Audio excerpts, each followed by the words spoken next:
Hello everyone, my name is Notepad Anon and I write games for fun. So what are we doing today? Well, today we're going to be doing something a little bit different. Today is what I like to call Hello Salmon. Today's going to be my Weekend Warrior streams. And what is the Weekend Warrior streams? Well, it's going to be a lot less formal. Well, less formal than usual. Instead of streams of me going over the what I would like to call the unloved projects or little one-off ideas that I end up having that I kind of just want to get down on paper more than anything. Uh, will these like take the role of regular streams? No, not really. Like these are very much dedicated to little projects that aren't really going to go anywhere unless I do something with them. So if I go to, let's go to Miro real fast. Probably going to want me to log in. Yeah, give me 1 second.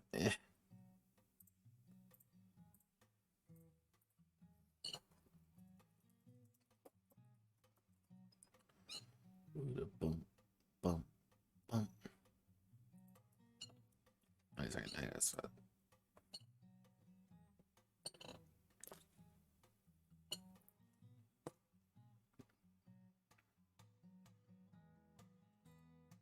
I know that's not it.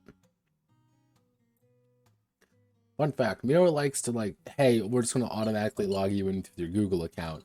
It is not my Google account that is tied to.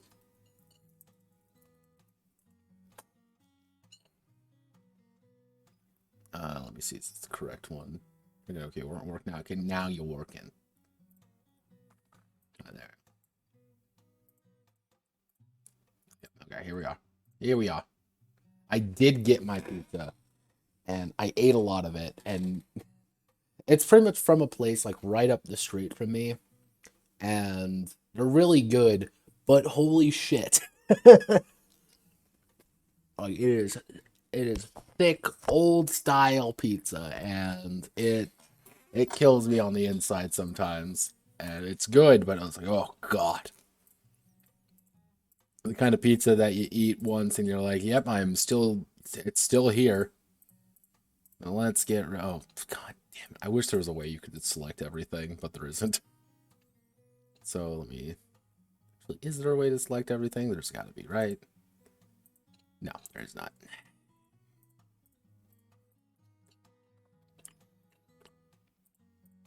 So what this effectively is going to be a stream about me going over things that don't really have the necessary umph behind it for people to actually want to like let me go over things with it. They're odd projects, they're oddball little side things that aren't really going to go anywhere unless I forcefully make it there. I think I showed people. This is Shadowrun Black on Pink. Nah, this is just my base notes on things. One of these projects includes a a special one. Oh, hello, Ajax. I believe. How are you doing? Yes, happy birthday to me. I ate a lot of food today. Yes, Black on Pink is Shadowrun for babies. And do I know how I'm going to do it yet? Absolutely not, but I can sure as hell believe I can. Let's see which ones we have. I need to find, where is it? Things Notepad Anon wants to do. I kind of go over like all the various parts of like this is what Notepad wants to do in the future a little bit. I posted it in notifications, I believe. Yeah, I posted a notification a little while ago. The June showcase goes over pretty much everything, but like some projects just aren't going anywhere, and I know they aren't just because people have never really expressed interest in them. And probably it's going to be things like this, like Into the Badlands. I like Into the Badlands. Nobody else likes Into the Badlands. That'll probably become a Weekend Warrior project. Just something I can just hammer out one weekend. Just say, fuck it, drink a lot of beer and enjoy my life. Let's see what some other weird ones that just aren't probably going to go anywhere unless I do them. Yige Minzu. Yige Minzu is technically done. Like, that has been written. Like, let me see if I can find it. Like, Yige Minzu has actually been written. Like, it's not an extensive game. It's only about 16 pages long, but there's like one of the hardest parts about this game is like setting up the map. Like, I needed to find a new map for things because it is very difficult to actually do that. But yeah, here was the entirety of the game. Like, also you have the really homoerotic communist Chinese and Russian and Soviet Union images.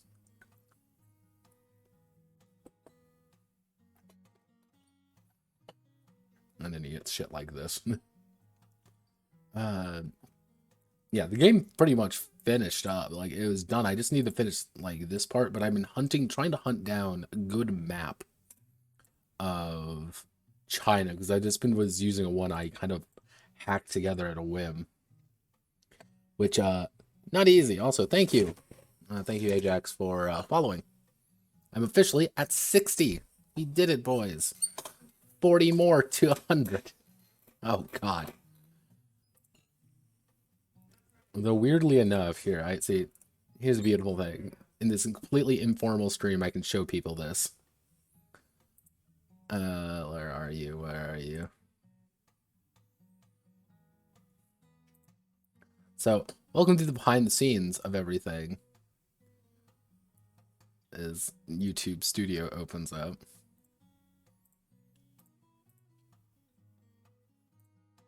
But somehow I've had 61 subscribers on YouTube. I have no idea why. But here's also the very strange thing about it. People are coming to my channel for like the very wrong reason. It's like my most viewed videos are the fucking thirsty sword lesbian, like full rundown, and the subsequent like 5-minute detox on it. Those are my biggest two videos. I damn near have like 200 views on the 2.5-hour game on it, including like here, like this to give you an idea of like the comments section. People got pissed, and this guy was hilarious. Where was the? Oh yeah, right here, the C person. Or whoever this person was hilarious. They're like, game bad. I'm like, yeah, the game's bad. Like,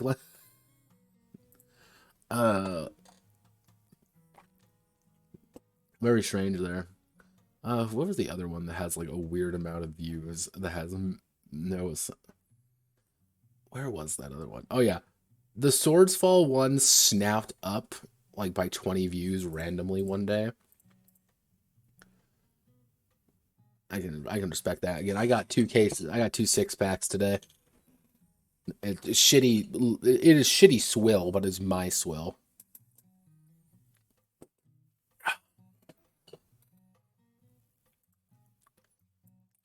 But one of the things that I was actually looking at today, also, we got to add Keijo. For those who don't know who Keijo is, so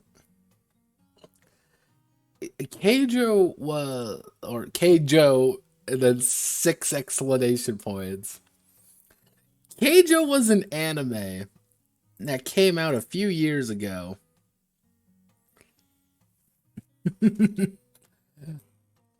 Yeah, the goddamn butt fights. Yeah. Someone actually said, Notepad, you need to make a game on this. And the thing is, here's the bizarre thing about Keijo. This is the completely insane thing about this game, about the setting even, is that there's actually a lot of like weird depth to it.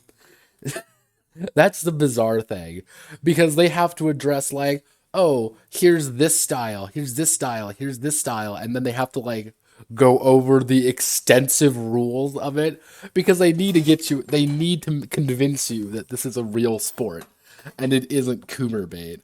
So they try their best to get it like actual like sports rules, but it is completely insane. I'm like, I'm in. I gotta do it. So that's been on the list for quite a while now.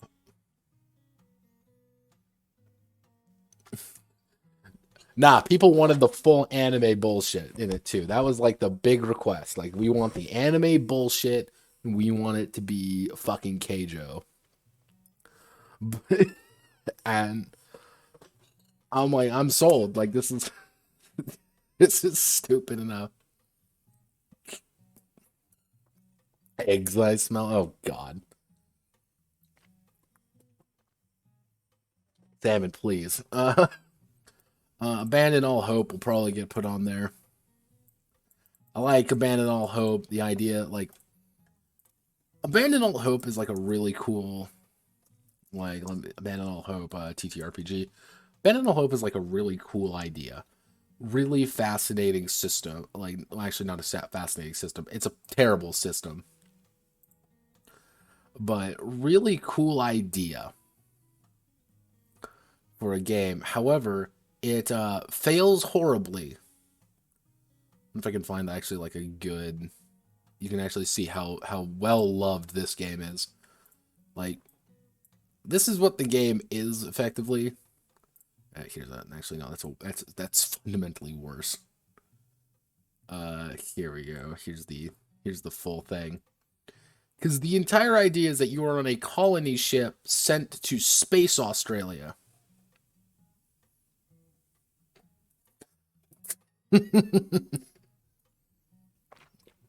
I should visit more. I occasionally just get sidetracked. Today my friends kind of ambushed me being like, do you want to play Planetary Annihilation again? I'm like, fuck yeah, let's play Planetary Annihilation. Then we played Planetary Annihilation for like an hour and a half. And I gradually got more mad at my friend because he spammed orbitals early. And whoever spams orbitals first is a bitch. Coming from the man who fucking rushes every game. But yeah, Abandon All Hope is effectively, what if you take Space Australians?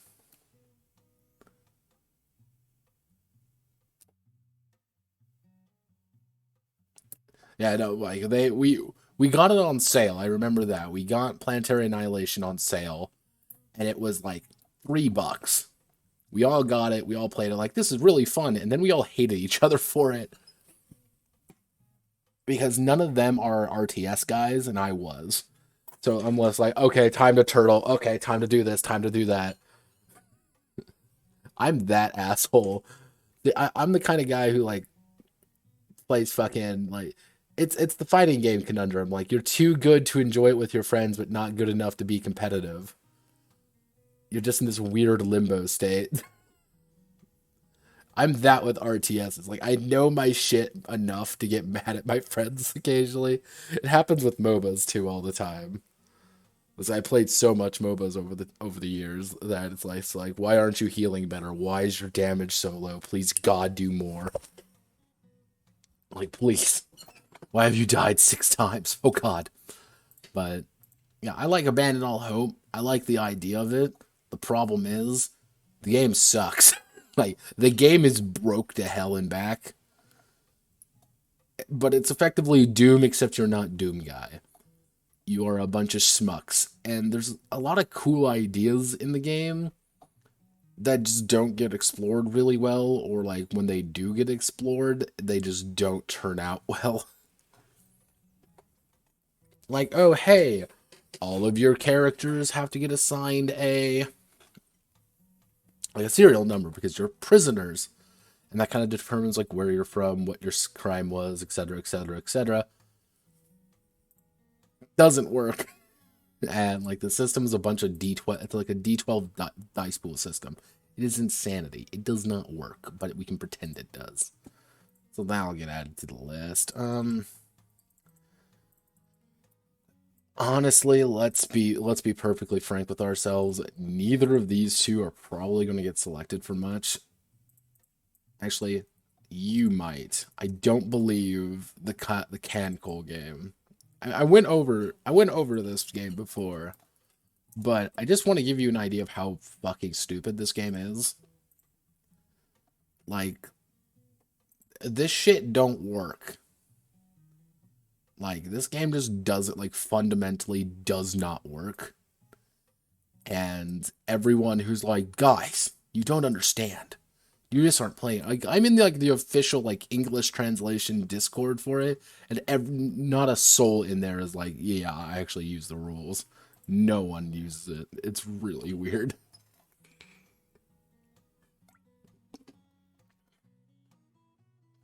See, we also get to view all of the tabletop RPGs from Japan that we'll never get because they're usually not a thing. So Boat Sluts isn't probably gonna make it.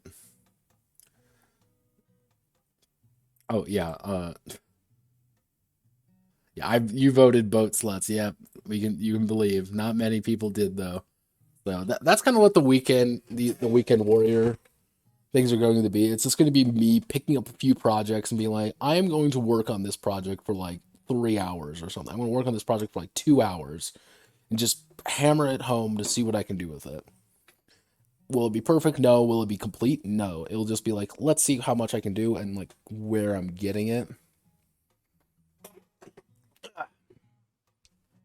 But yeah, one of the other things that occurred, belly erotic sub, yeah, pretty much.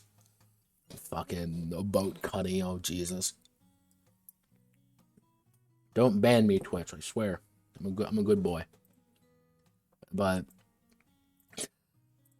so also I should add, the people have spoken.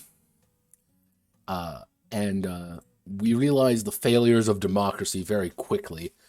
As you see, Gachamuchi Dharma Seekers, bar exalted wrestling fighters. Exalted but not kind of got fucked because Exalted Essence is coming out soon, TM. And people are like, kind of abandon this project for now, put it on the back burner, yada yada. I'm like, well, people selected it. I'm going to see what I can do with it. So I'm going to make a gacha game. And yeah, it's going to be a complete gacha game. It will feature most characters looking like this and trying to wrestle each other to death. Will Anarchy find his way in there? Probably. The gacha game. Honestly, I'm surprised that isn't a thing yet, if you want me to be perfectly frank with you. They've made a World War II gacha game. Nothing is sacred anymore. So that's pretty much all the basic ones that are probably going to get converted over. So what I'm going to do is I'm actually going to give these guys like a dedicated section, just call it the Weekend Warrior.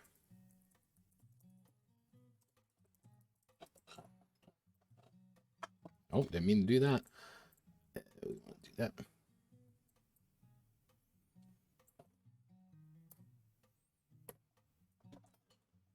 Oh, Jesus. Oh, Lord. Oh, Lord. Oh, jeez.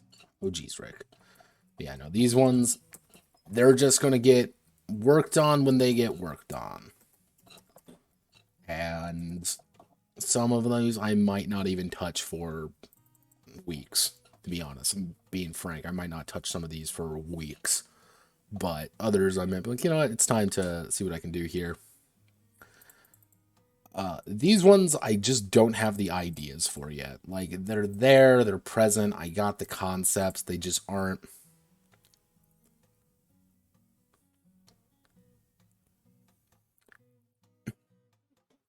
See, that's even more reason being like just to do it, just to throw everybody off.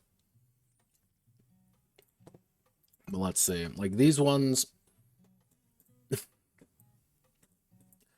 This game right here is entirely dependent on how well Okasan turns out. If Okasan turns out okay, then I can do the not copyrighted World of Darkness. If not, I'm going to have to change it pretty fundamentally. I don't know yet. The Eldritch Horror RPG, I have no idea how to do.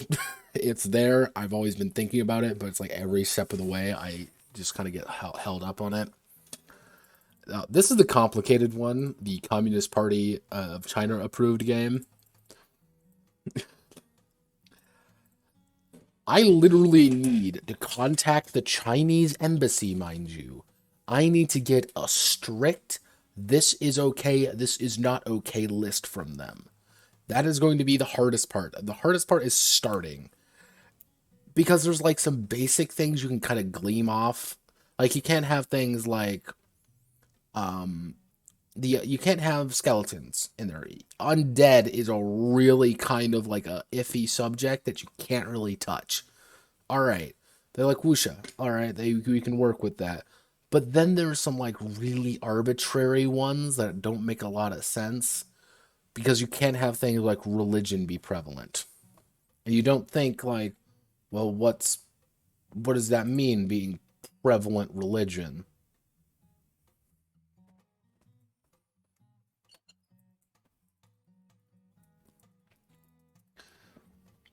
And like it makes no sense. Like there's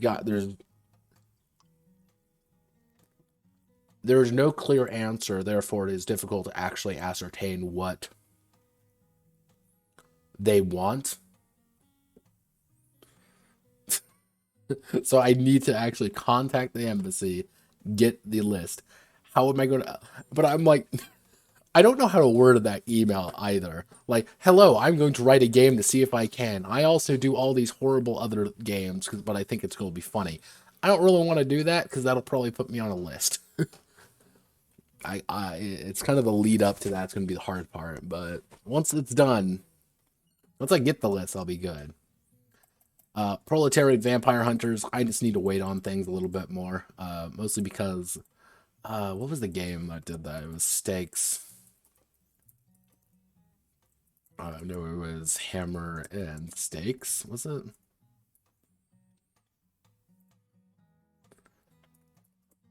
Kickstarter. The Hammer and the Stake, yeah.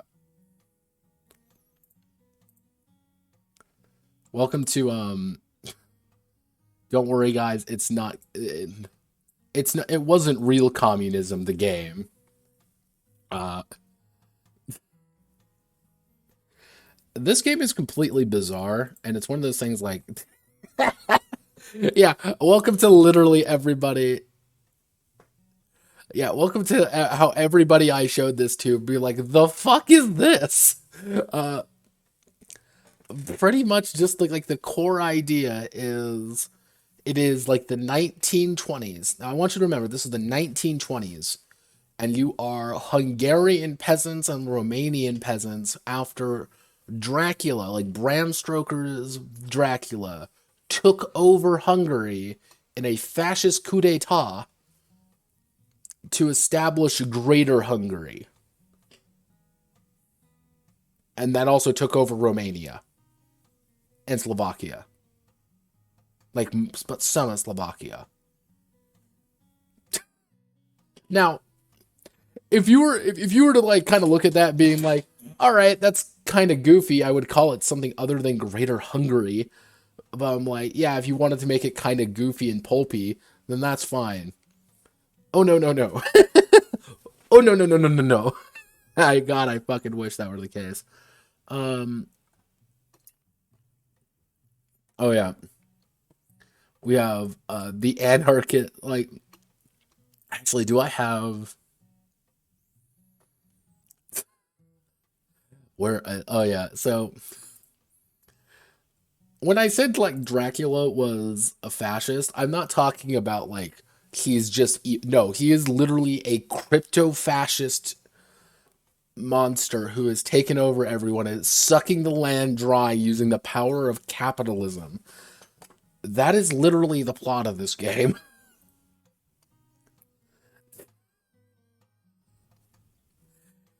It is completely fucking retarded. And I actually like talk to the developers. Here's the thing. Like, I actually talk to the developers and I'm like, hey, you know this game's kind of fucked in a few ways, right?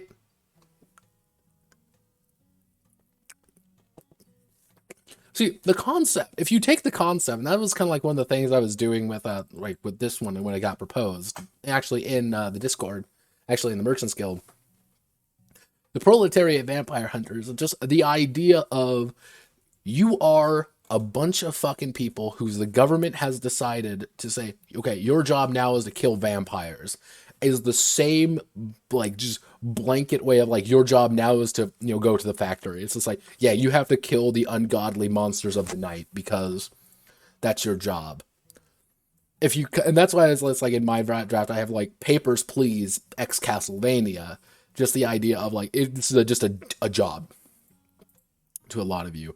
However, you get weird things like the Hungarian Socialist Revolution, which, fun fact, uh,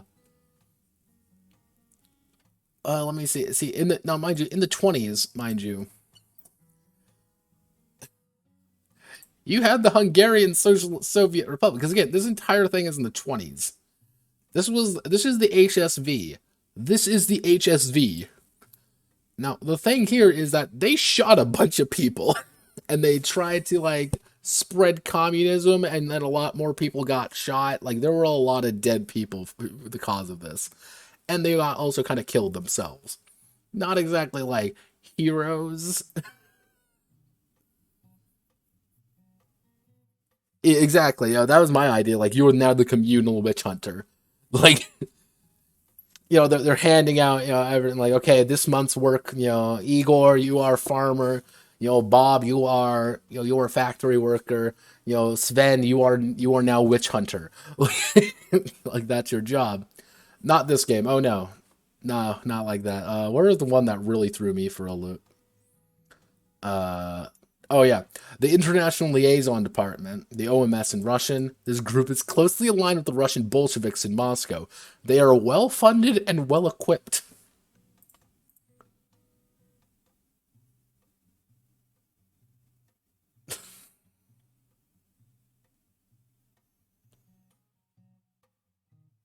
Exactly, that was the idea I'm going for. You are seeing it. You are seeing kind of like the ridiculousness of the setting. No, not this. No, Dracula is just evil, and the Bolsheviks are like the Russian Bolsheviks in the midst of the Russian Civil War are the most well funded and well equipped people. It's like, guys, you have read a you have literally read a history book, right? Please, God, tell me you have. Or,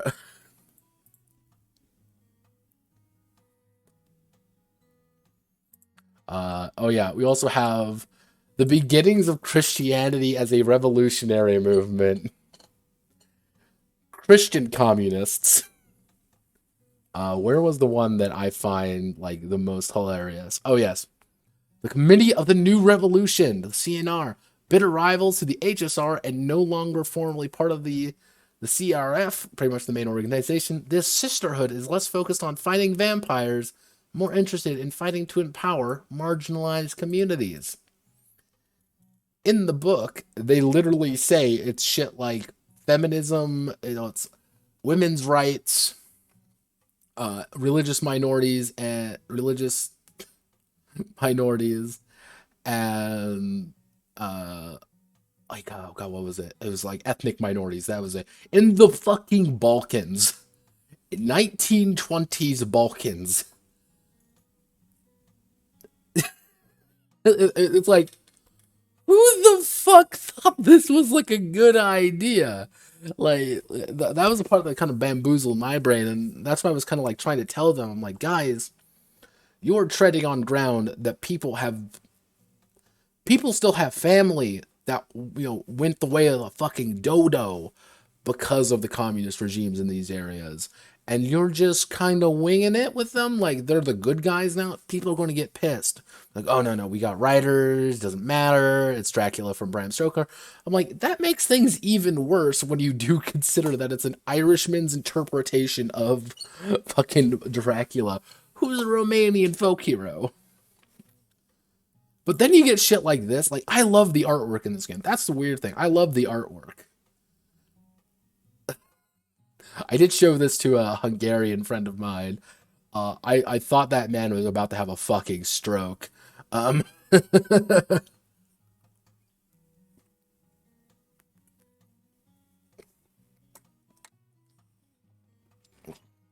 that man had, like, given up hope after he saw this map.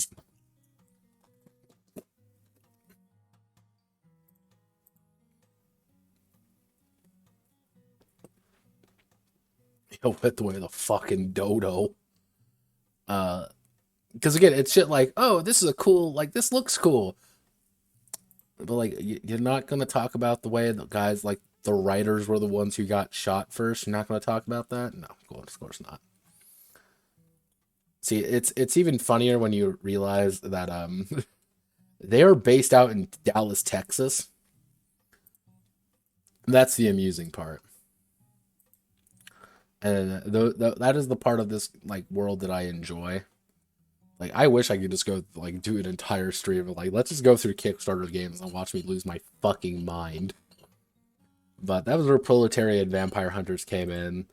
Badlands Rumble, that's going to get worked on. Like that's probably going to be like a main one, a main line. Oh yeah. No, the guys who like the actual writers, like one of the people in there. I don't think it was one of the writers, but like one of their staunch supporters. Fucking Ajax went in there as the hapless Hungarian, and he got him pissed. He got them real fucking pissed. I can tell you that much. They were the ones who said the USSR wasn't real communism. Uh, China wasn't real communism. I'm like, guys, no, not everything can be not the real communism. Let's see, abandon all hope and boat sluts. Danmaku will get its own one, the Toot Hoot edition. That will probably get a mainline series just because of how in depth I'm gonna need to go with it. What are some other weird things I need? Yeah, that's pretty much it. Oh, yeah, all the Redux projects. If we don't see the Redux projects, it can't hurt us. Here's all the old title cards. I should upload the other ones. So, let's see. Okay, we want to...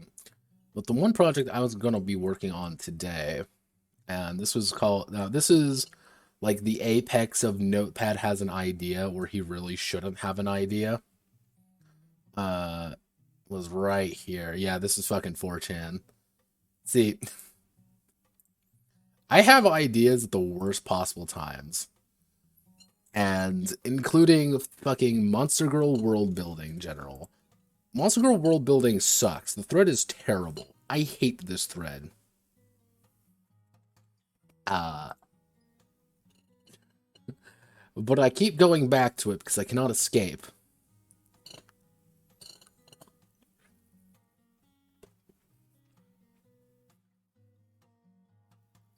Oh.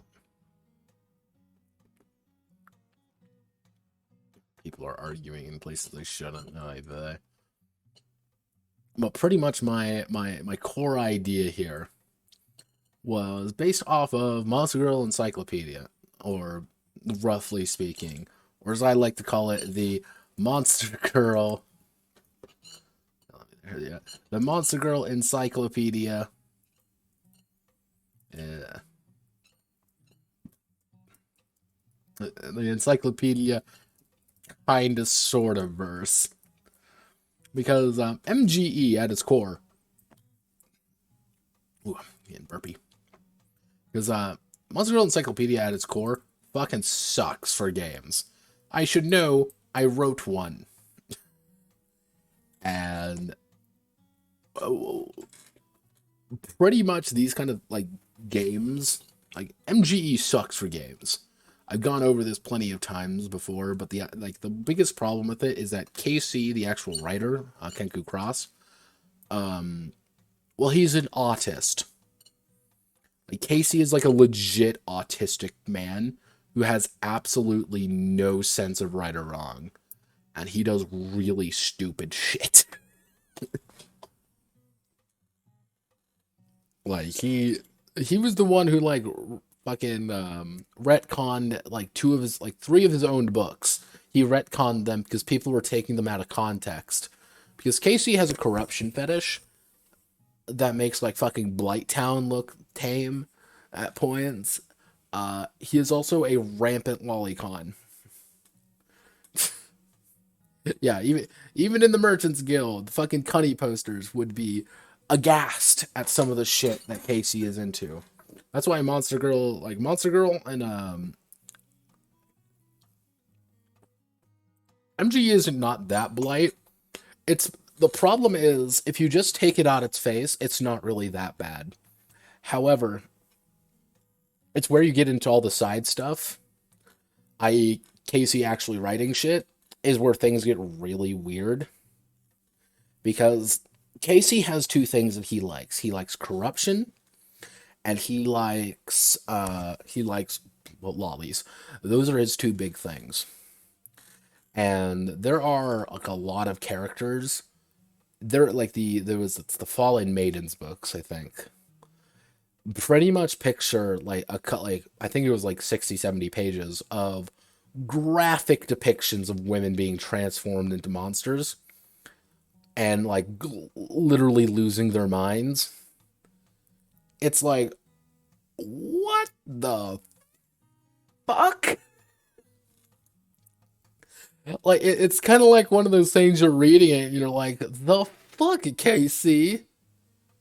The fuck? And it's just like, how old is she? Oh, she's 12. Oh no. Oh no. No bad streams? Yes. I do stream.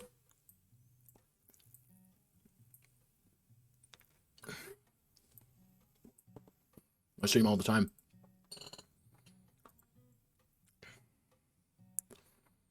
Howdy. Yeah, no, I stream Monday, Wednesday, Fridays. This one's a little bit of an odd stream because it's my Weekend Warrior ones, which the entire idea is here's a bunch of little side projects. I was just going over that actually. For a little while, I've been kind of going over like the projects that needed to get done. Let me see. Open up things Notepad wants to do. Just kind of going over old like projects that are kind of in like a weird flux state right now, and will probably be regulated to these weekend ones. Like they're not like big, but like here they are. However, I was just going over. I got inspired.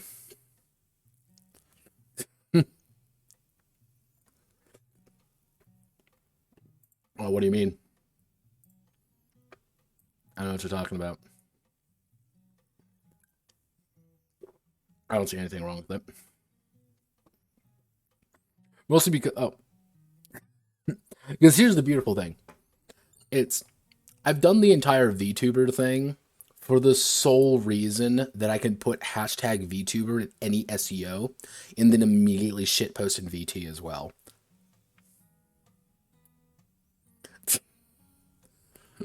Like you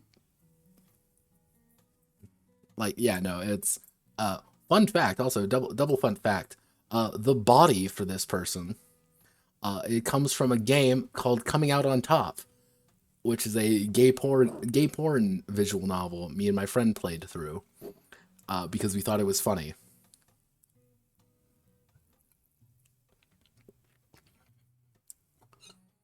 We got every fucking ending in that game, including the fish ending. We got the fish ending, god damn it. Well, here's two things. And again, I can go. Oh god, okay. Let me see if I can. Let's see. Let me corrupt my search engine real fucking fast. Here, we'll just click on this. Okay, get ready for half-naked men. Okay, so one of the big things here, and let me just cover all of that up, is Bara usually has character art that is a lot larger.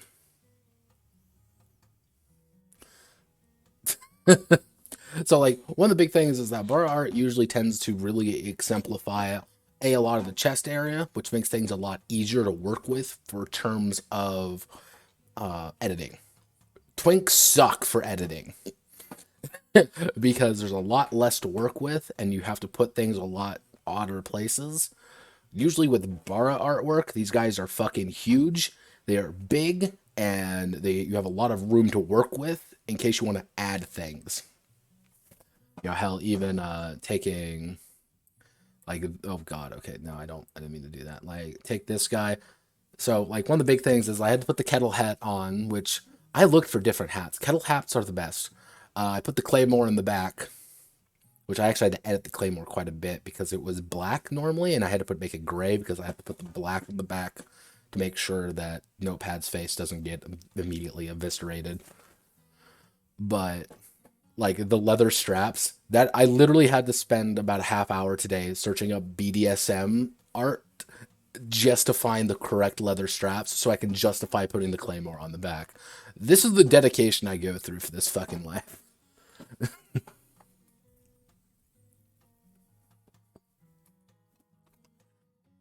it I've been told by an artist friend of mine I am very good at photo bashing, which I don't know how to like properly feel about it because fun fact, I cannot draw to save my life. I have like no artistic talent. Let me see. Yeah, strict equal force limits. So,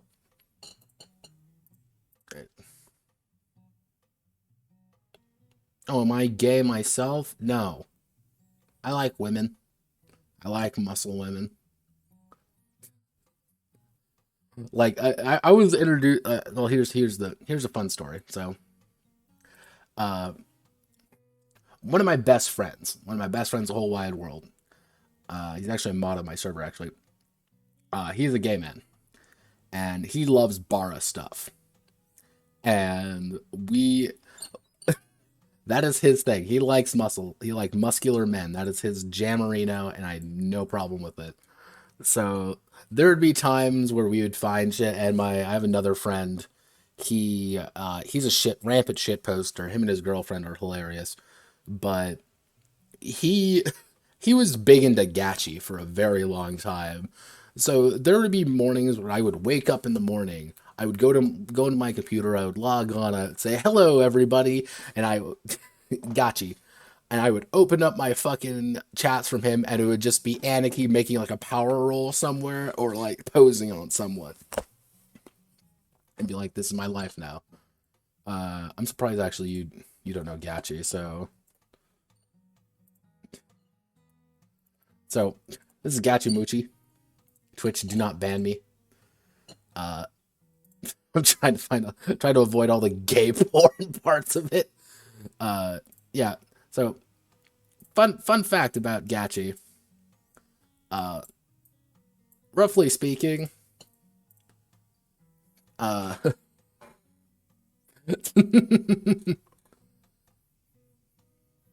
uh, exactly. Uh, Gachimushi is, I can't remember the exact Japanese translation, but it was Gachimuchi.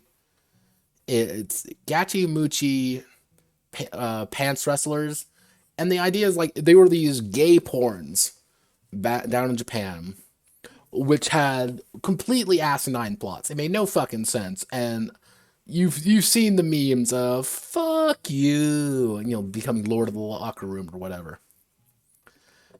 The thing is, what occurred there, fun fact, was you got a lot of these guys. Uh, yeah, you got a lot of these guys who kind of embraced it, and people remixed the music, put it to weird things because it was so ridiculous. And the entire idea was that they had to wrestle. Every single one of these things involved wrestling in some horrifying manner. It was just like, oh no, we need to now wrestle, and that would lead to porn probably. It's insanity, but it's the kind of insanity you can always get behind. That's Gachi. Also, do I have good villain names? Villain names, it kind of depends on the setting. If you're going for kind of like cornier names there, Ajax, you can like Terrarax and shit like that. I usually goes for. If I want to do something a little bit more subtle, I usually go for like kind of oddball names that the players remember. Like who was the one? Yeah, Mermaid Cup Rock Lobster. You always have to you can't give them a name like Bob because Bob is like really kind of hard to remember in some cases, or like you can't give him like a generic name. What was one I gave him? Oh yeah, it was a white hat and black sword. It was literally a man in a white hood with, and the other had a black sword.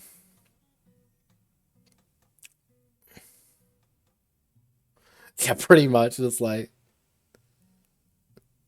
if you give them a generic name, you can kind of play on that. That's the big thing there. You can play on it, being like, oh yeah, this is Marcus. What does Marcus do? Yeah, Marcus is a fucking war criminal and a half. But like, that's kind of the idea. Like you make the names thematic, or if you can't make them thematic, make them at least interesting that people want to remember. Like superhero name, I'm terrible at superhero names, like absolutely fucking atrocious at them. Because I actually don't like supers that much.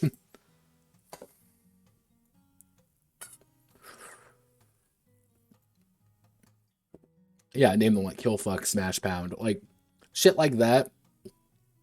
It's one of those things where depending on like the seriousness of the campaign, you can get away with things. I know the current one I'm in, they're playing Space Wizards. The current like major villain they have to kind of work for to pay off a debt is Mr. Whiskers. But the entire idea is that he is literally a dolphin mob boss who wants to rip out their organs because because their old boss didn't. Yeah, yeah, like freak, like prefix, freak meat. That's perfect. Like embrace it. Also, thank you. I'm gonna mispronounce your name, probably Terror Bear, for following. 61 followers. We're doing God's work here.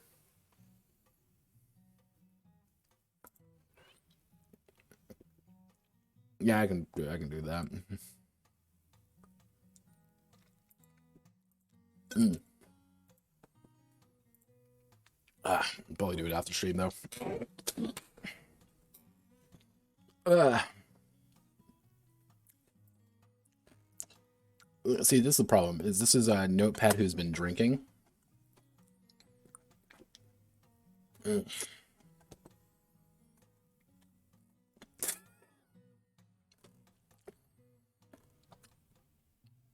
Damn straight, I'm drinking. You could have porn setting where things occur. Porn settings are fascinating, and you joke about Gachimuchi. However, I know I was going over this with Salmon earlier. I do have Gachimuchi Dharma Seekers. The Pretty much the entire idea with Gachimuchi Dharma Seekers was Exalted Essence is coming out. No, you shouldn't make an exalted like not exalted game when Essence is coming out. And I'm like, okay, makes sense. And then someone who was actually an LDS proposed, hey, you should make a Gachimushi game. And I'm like, all right. And you know those brilliant shower thoughts you get? You're like, wait a second.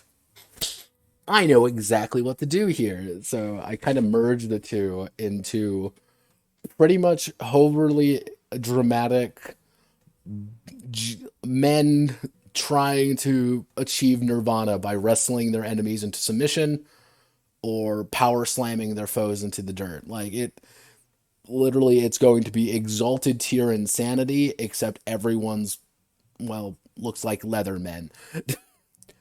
Will it be serious? Absolutely not. But that is the point. I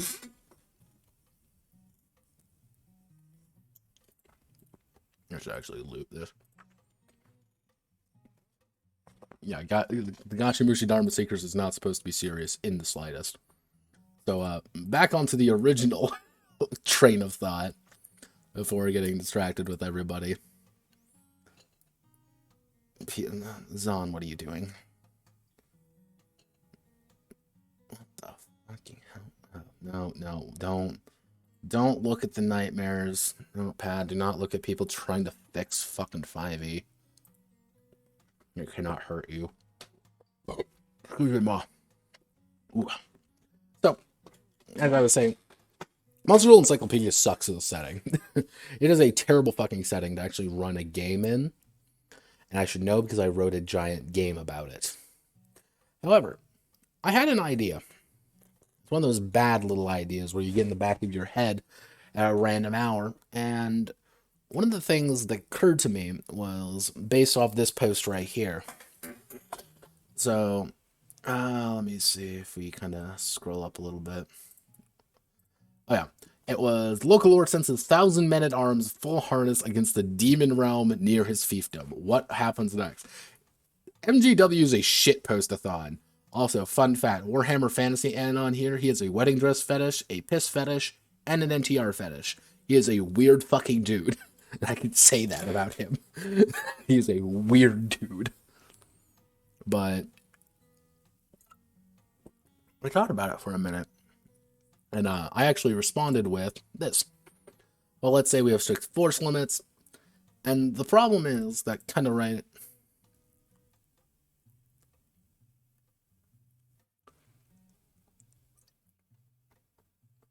Yeah, I had to explain to a bunch of people a bunch of things. The people wanted answers, Manly.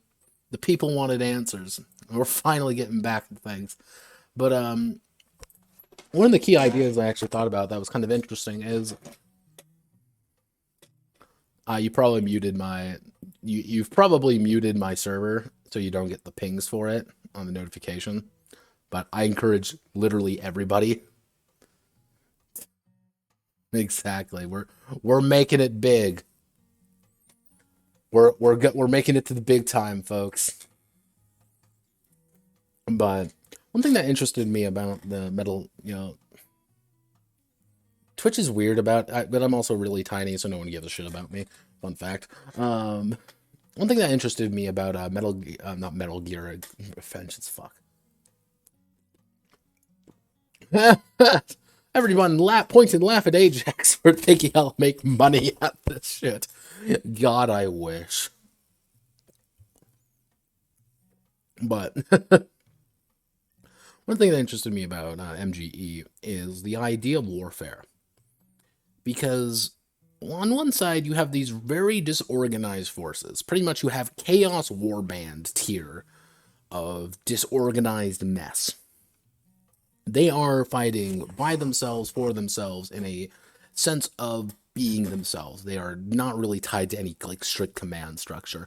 On the other hand, you have the mortal forces, or the uncorrupted forces, with the idea of we have to stick in formation. Alone, we are helpless. Together, we are strong.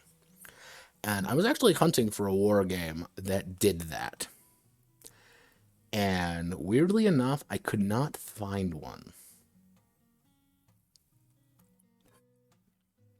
That was the odd thing. I could not find a game that kind of does that idea of one distinct side is all about formations. The other side is distinctly not. They are out of formation.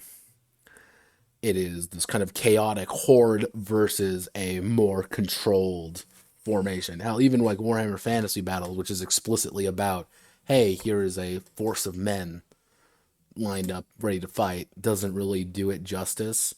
Or even things like Age of Sigmar doesn't really do that because of the scale of it. And a fucking Smeg Marines.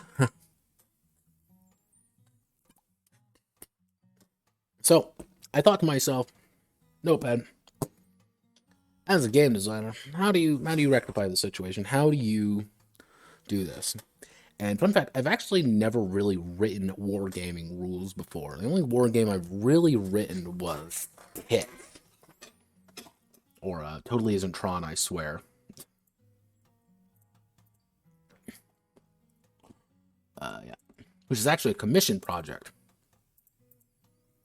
Yeah, someone paid me money to write this. Which even this isn't, a perfectly flawless game.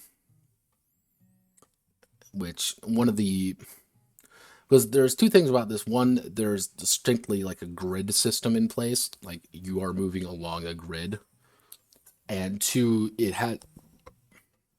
is actually very small scale and it's very customizable. You don't have many units, but each unit can be customized a lot, so it's more like a skirmish game more than anything. But like strict wargaming rules, I've actually not written before. I've not written wargaming rules before. And this kind of gave me an idea, and ideas for Notepad are bad. you know, Mostly when it came to the idea of like, again, you have these chaotic forces versus these more organized forces, and finding information about I keep trying to say Metal Gear. Monster Girl Encyclopedia is actually very difficult because the old translation for Monster Girl Encyclopedia sucks. It is fucking terrible. And it is terrible because it was written by people who don't know what the original intent was, so they kind of fuck that up. And then you have the new translation, which is mostly done by people who are like, let's do KC's way of thinking, but they kind of merge occasionally in information. So people have this kind of weird, like 50-50 on like what's accurate, what's canon, and what's not. It's really strange. And that's why anytime you encounter people who are like, man, Monster Girl Encyclopedia is so grim, dark, and scary, they're usually going off that old translations values, because that had shit like, yeah, if you don't live up to expectation, the monster will just fucking kill you. Or, yeah, here, get ready to be like permanently trapped in a pseudo not dimension for the rest of eternity where you can no longer eat, drink, think, or sleep or anything because that's just what they do. If you look at the new translation and you kind of get the idea of like, wait a second, I can see where you got this. However, that is completely wrong. It's the fucking Nagatoro sus thing all over again, except taken 10 times worse because you didn't have people calling you out on it. People just thought that was it. Hell, you can still find some of the older translations out there, which are completely asinine. I love them. But warfare in the setting isn't really addressed because that's not the point, because it is a porn setting. You do not address fucking economics in rants, for example. Actually, knowing rants you do, because it's rants. Yeah, we don't talk about rants. See, I'm still surprised someone hasn't tried to like fucking mug me or hold me up, be like, write me a rants game already. Even though I know how to do that. Don't doubt it. Don't doubt that I do know how to do it. Let's see. Am I out of beer? I am out of beer. I'm going to get another one. I've accomplished nothing in this stream already, but I've chatted with all of you, and I love all of you, because you're all good people. Whoop!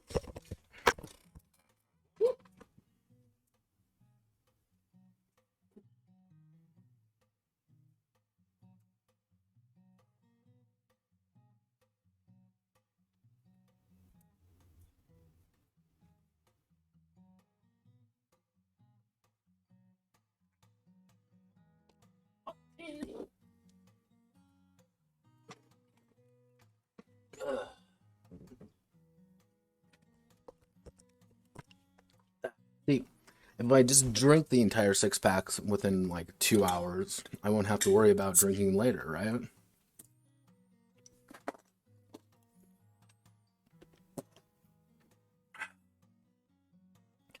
So, let me see.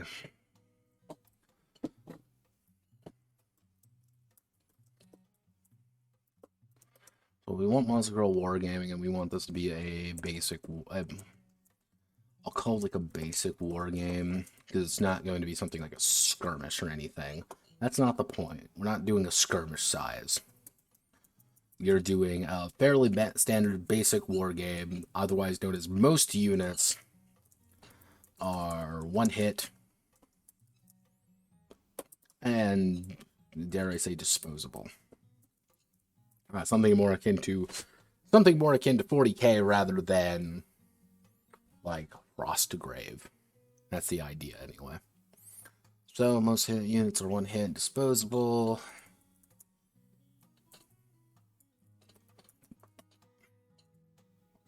So we want our two basic factions. So we have, let's actually do two grand factions. The corrupted and uncorrupted. Uncorrupted. So the idea of the corrupted is that they are stronger unit diversity, less cohesion, stronger overall units, stronger magic. However, their biggest downfall is, again, it's that less cohesion aspect. Squad A is under threat. They are getting killed. They're going to run away, probably, because they don't want their own people to die. While in, like, a basic formation for the uncorrupted, actually, what I should say is reliable infantry, strong cohesion, weaker units, weaker magic, but pretty much just, they're reliable over being diverse. That's the key idea. It is the idea of, we have footmen, halberdmen, we have all our basic soldier types, and they are not going to break until things get bad. However, on the other side is you have this overwhelming strength, overwhelming power. You are scary, you are ready to take some hits. However, you're going to go down pretty damn fast because you're self-interested. You don't give a shit. You are terrified of others. And when things start getting rough, you're going to break. What I should actually put is stronger commanders / heroes. So we have weaker commanders / heroes. Overall, your commanders are going to be pretty much worse. They're going to be better fighters, worse at actually leading. Versus uncorrupted, which are reliable, strong, cohesive, but have weaker units, weaker magic, stronger commander. Okay, that's our basic gist. So let's do something pretty. Let's keep it simple, because we like simple here, don't we? So we'll go to the Zolder. Here's all the... Oh yeah, we also have the War for Ayuba game. I can bring that up because I think the War for Ayuba is done. I believe so. I actually wrote a board game for it.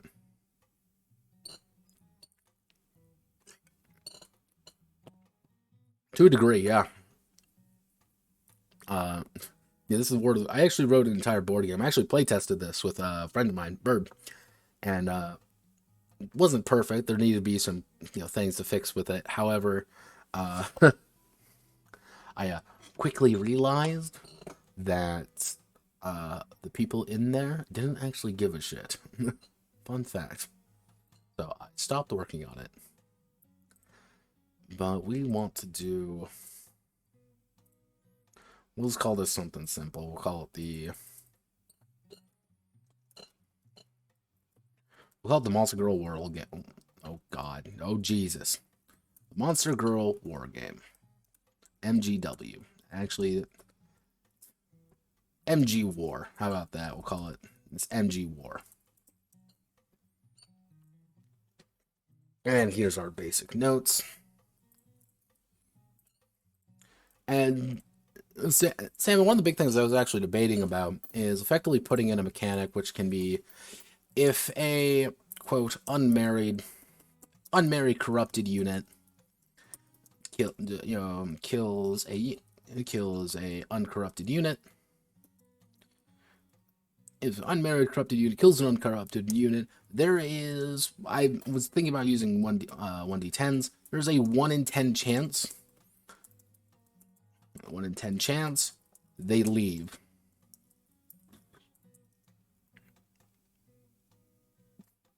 That's how it goes. Because it's the idea of, we have knocked someone out, I'm going to drag away this person and drag them away with me.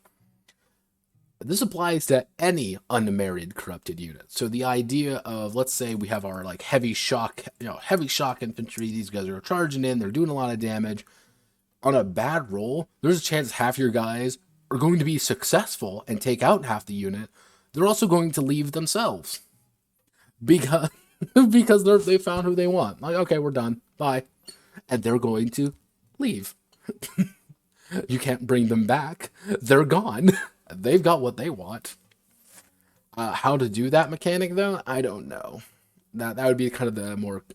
That would be a very complex thing to put into a war game of this scale. Because roughly speaking, I'm thinking about probably about 45 to 60 units per side-ish. But you also, people are going to be moving in, like, formations on one side, the other isn't. So that numbers are going to get really kind of weird. Like, let me see, actually. Just Sigmar. 4 sizes. So about 1,500 points. Like, how big is, actually, Age of Sigmar. How many units is 1,500? Is 1,500 points. Age of Sigmar, 1,500 points. Number of miniatures. 2,000 points standard point.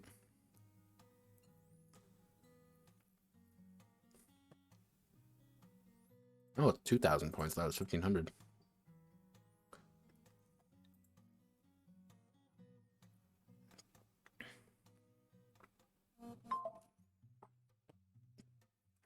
How many units are there?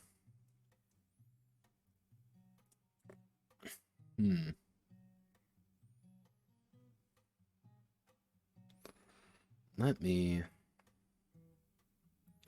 2 battle line units. So you're looking at 2, 4... Actually, here's what I can do, actually. Here's the beautiful thing about being in Discords with people.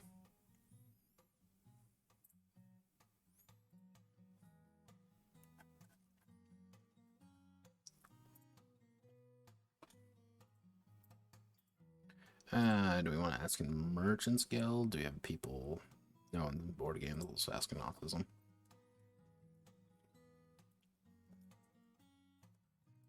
Oh, gosh.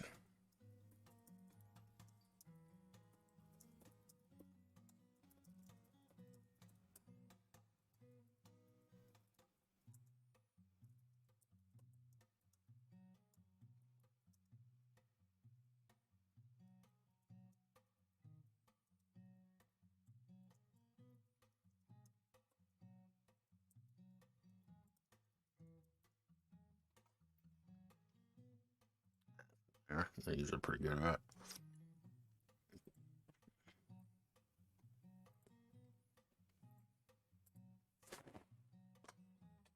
Yeah, I gotta get my fucking hair cut.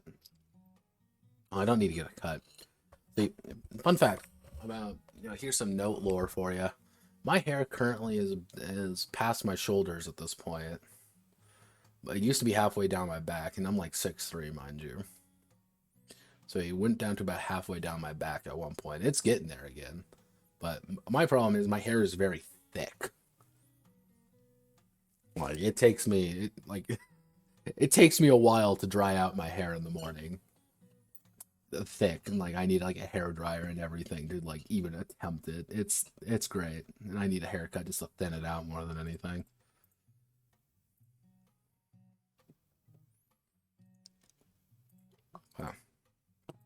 But we'll do about 45, 60 units. That'll be our kind of... So, let's see. So we need to break down what is...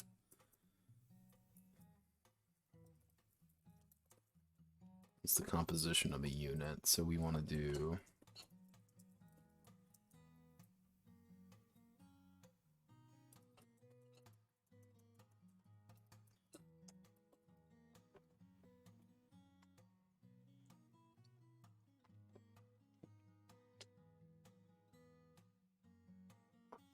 movement. Okay, so that's one thing. We got to comprise of the movement. We have to comprise of... We will do probably something like melee attack. Actually, what was the game I was looking at? We were looking at...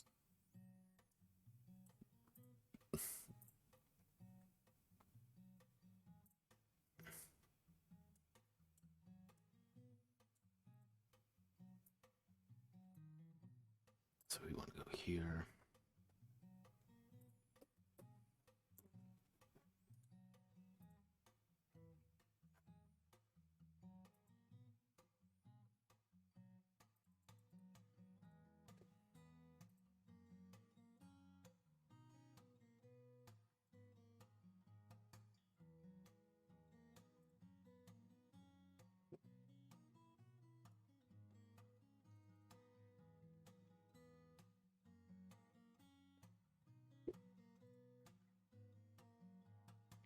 Alright.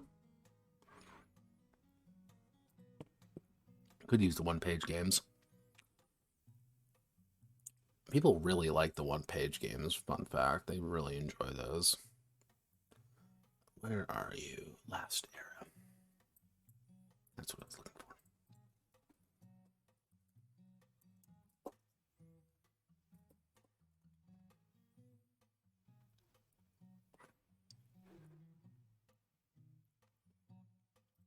See, I don't think this game actually exists anymore.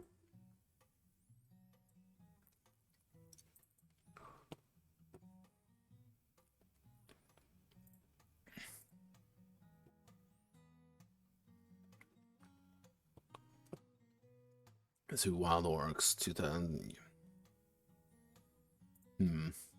Alright, so about that large. 5,200 for a swarm unit. Alright, yeah, that adds up.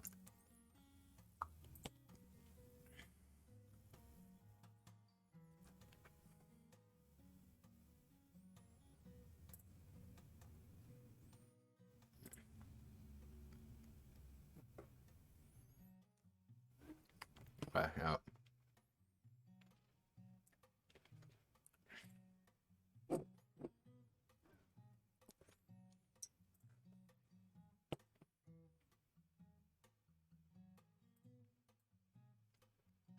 So,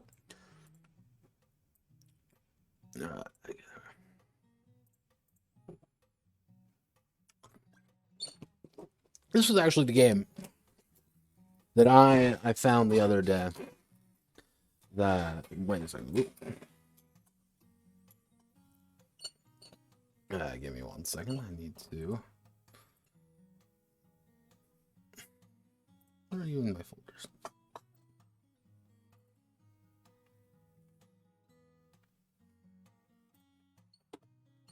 So this was actually the game I found the other day, which kind of spoke to me on a few things.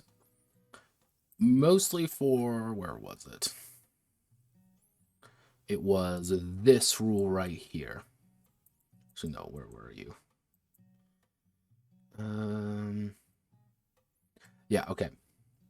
This right here kind of shot to me this, like, proved to me that this could work.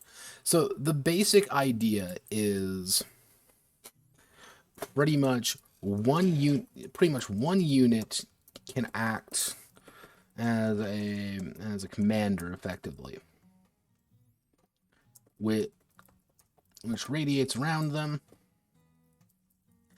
and which allows which allows them to control other units within the radius.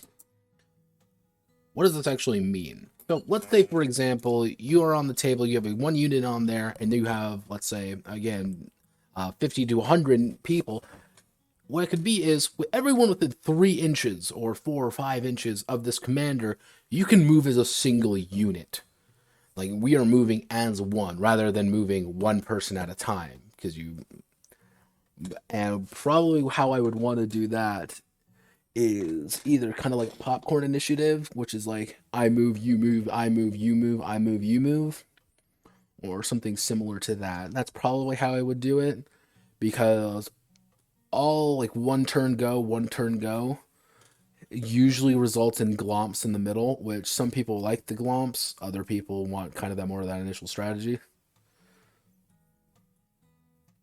Yeah, so it would be kind of like the idea of, yeah, I hate the turn I move all. Yeah, that would be kind of the idea where it's like, okay, I don't want to move ever. Like, if I have a guy who's out of order, out of formation, that guy isn't moving. You have to just specifically grab him and move him into place. You need to move him into formation. However, and that's where kind of the uncorrupted come in. That's where they excel at, because they can say, all right, I got everyone in formation around me. We're going to move as a single unit forward. We're going to move a single unit this way, a single unit this way. You have these huge blocks of men moving all at once. The problem is, and this is where the big issue comes in, the other side, the corrupted, they have a lot more options than you. They have things like wizards, they have centaurs, they have dragons, they have things that are going to fuck you up pretty badly. But they're moving 5 units where you're moving 20. They're moving a dozen guys, you're moving, a block of them. So they can kind of suss out where you're going, but you're better in position. That's the ideal, and that's what kind of triggered that little part in my brain.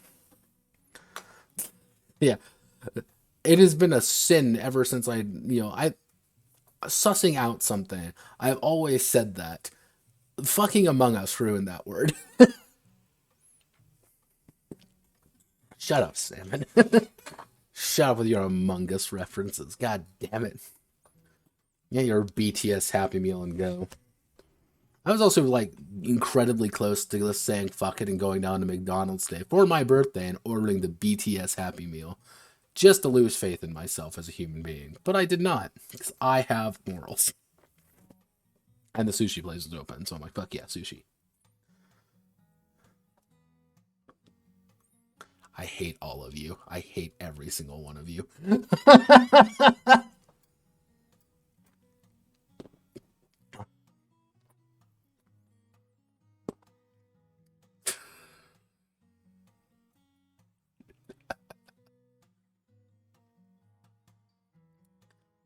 I don't know if it's great mind thinks alike or terrible minds think alike. So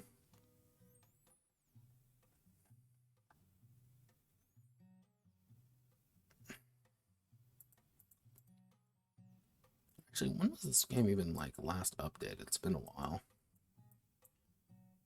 So we need to worry about what are our basic. Okay, so we need to worry. So we have our movement speed. We're gonna need our combat skill, range skill, assign a toughness value. We probably don't need a wits one. We can probably add the morale, and then we're going to need range, accuracy, and power.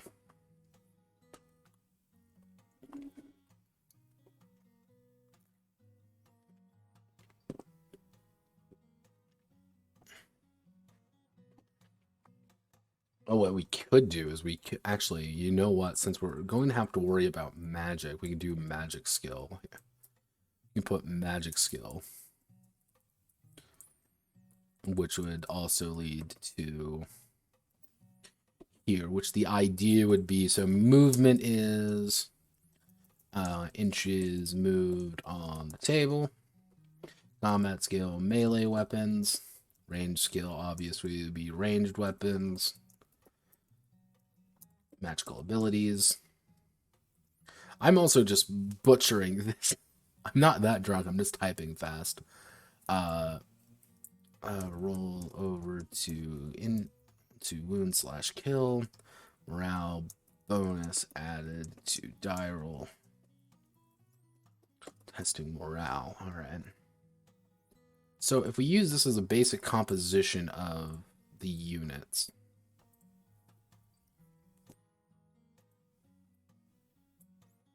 So one unit can act as a commander which radiates around them, which allows them to control other units within the radius. So this is going to be a composition of we'll call this a basic unit. And they're going to have one of these. What we can either make it, do we give them one of these or do we give them all of them? Okay, we can give them all. So we can give every single one of them the same thing, which is the inches moved on the table, your melee weapon skill, your ranged weapon skill. And do we want to keep things simple?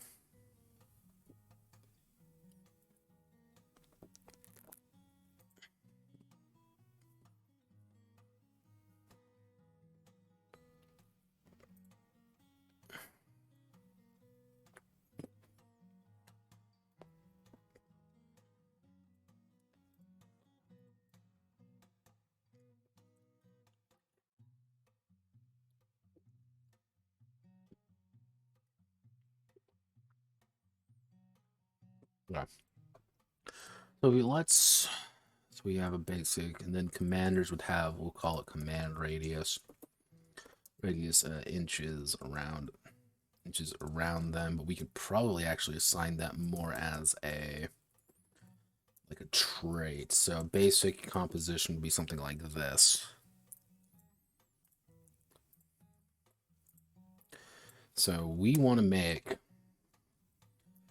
checks are based around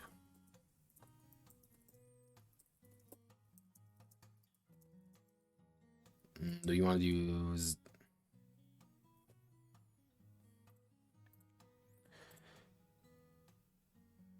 well, here's something we can do that would be a little bit interesting. The last era uses a D10 for everything. What we can do here actually is we can mix things up a little bit. We can give each unit, say, something like this, like a stacking dice value, with D4 being effectively, fodder. All D12 being like hyper elites. Like these are your heroes right up here is your D12s. And then, so you would need to be able to hit something up. So we need to do 4 ups.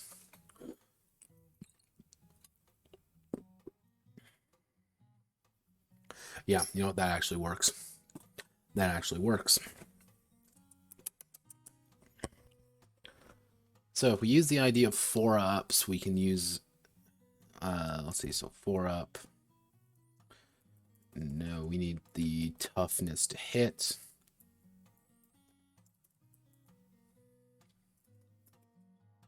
However you add, so it would be your die value. So actually, let's call it troop quality. No, we'll call it something quality. We'll call it quality plus skill versus it has to meet or exceed.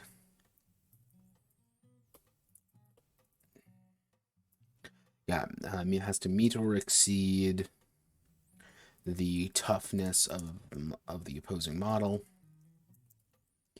To strike, if they are a basic unit, they are killed.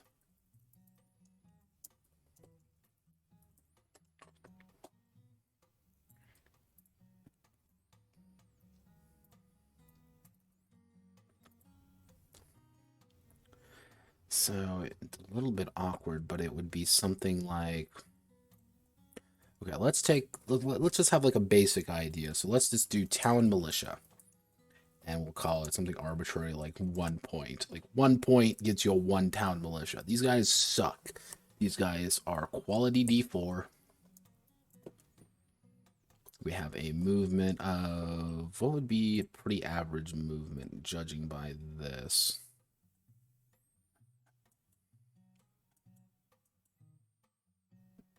Illyrian Foot Knights. 4, 5.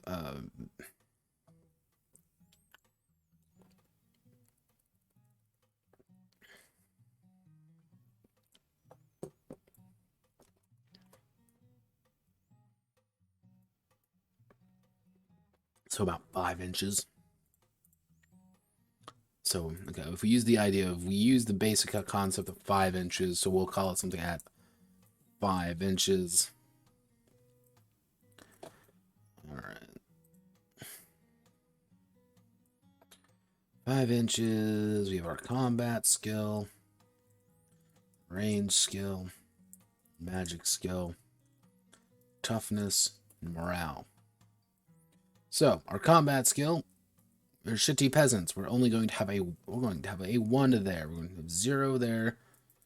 And 0 in our magic skill. And our toughness, what's the basic toughness here? Toughness is 5. So if we use the idea of, we can actually probably reduce it down to 4 being the human average. This is, so roughly, even like a basic shitty town guardsman, basic town militia, you have a 1 in 4 chance. Actually, you have about a 50-50 chance of killing another town militiaman in strict combat. Just stabbing a motherfucker in the face. They are dead. They are going to die when you stab them. So, okay, so if we do that idea, town militia 5 inches, combat skill 1, range skill 0, toughness, we'll take that at 4, morale is going to be a 0, and the morale check will be their, how do we determine morale?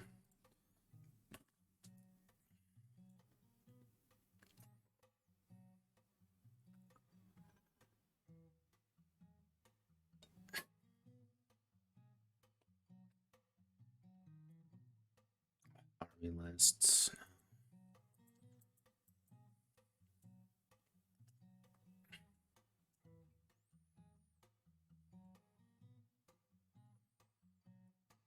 Okay, and if each warband took casualties, must test morale. Warband holds, rattled. Okay, so it's based entirely on that. So we can do the idea of, however, morale, since morale is entirely based around that idea, we want the idea of them being able to break and run. So,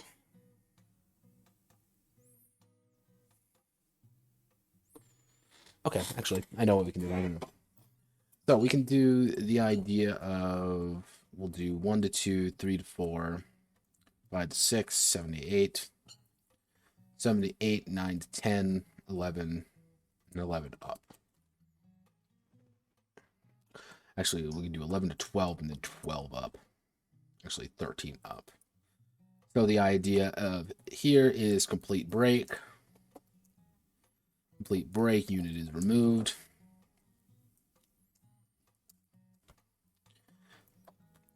Partial break, lose. Partial break, we lose X units, X fighters. Fighters in the warband. Gain broken. And so we have actually breakdown. So we can have light breakdown.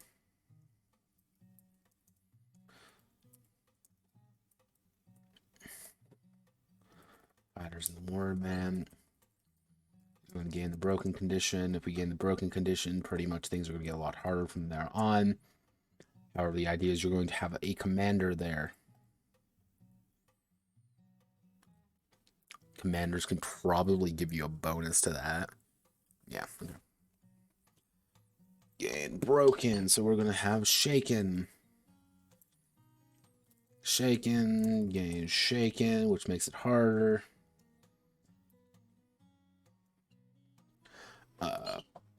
Unit holds.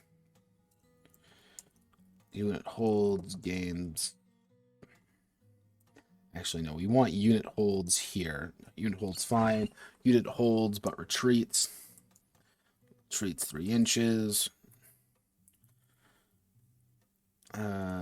Unit holds. Retreats 6 inches. So pretty much it's you pulling, you having to pull your guys back quickly. It's kind of that back and forth where actually shaken, gain shaken.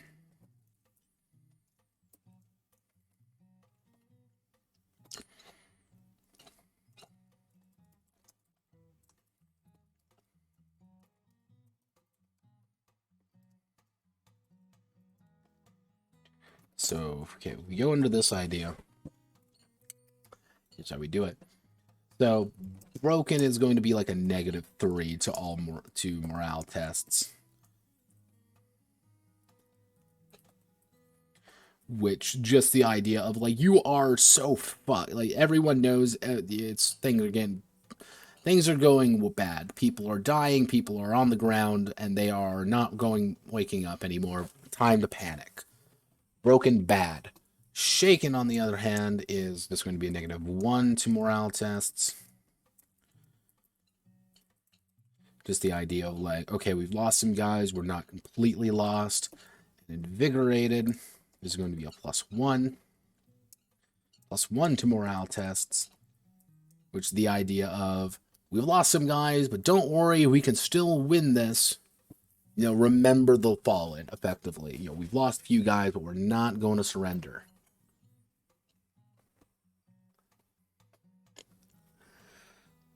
So, okay, so...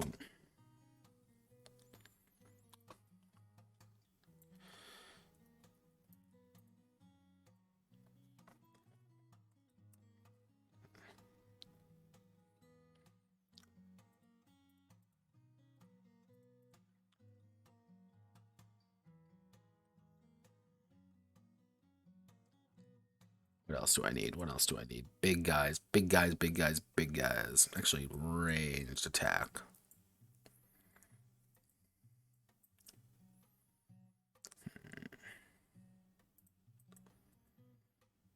Okay, so let's...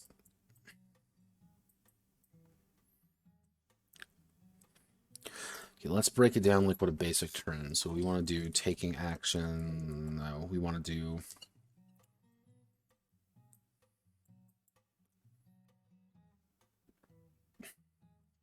Okay.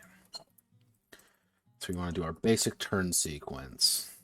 So the basic turn sequence is going to be probably uncorrupted forces. It would either be uncorrupted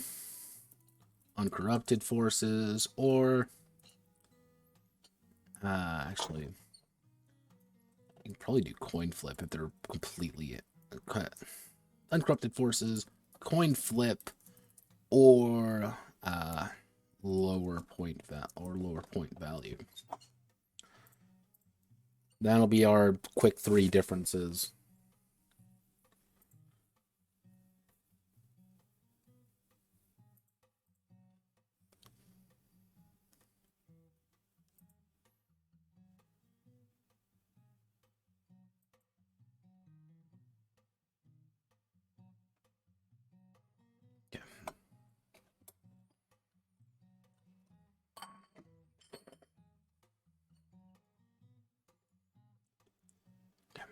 Okay.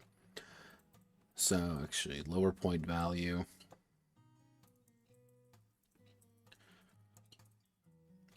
Lower point value. attacker. Actually, lower point value, attacker, or coin flip. So the idea being corrupted versus fuck if I can spell. Corrupted versus uncorrupted forces.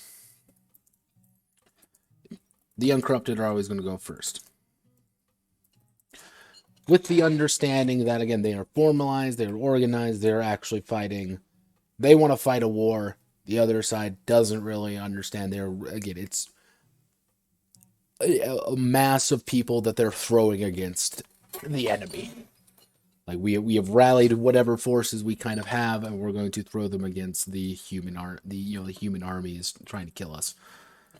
Not exactly a formal combat situation. The lower point value coming from a gameplay standpoint. So if I have, let's say, 500 points versus you have 490, you're going to go first because you have less units than me, so you get the advantage of deciding, actually lower point, of deciding I want to go first, I want to go second. You may want to go second because you want to see where I'm moving. That's entirely valid. That's completely fine. Attackers, which we'll do scenario based, and then finally just the coin flip, randomized. That should allow most players to have a good idea of what they want and how they want to handle their combat situations.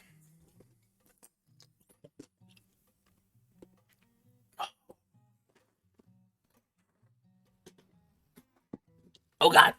I drank that beer too fast. Oh no! And yes, I have had 4 beers in the span of about 45 minutes. What are you talking about? I'm not an alcoholic. You are. Mm.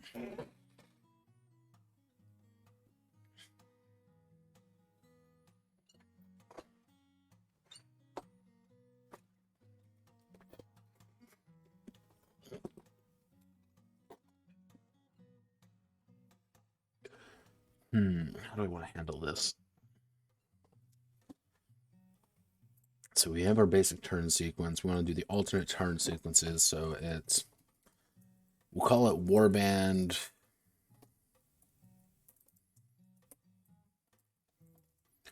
Warband-based turn sequencing. Where activate Warband /unit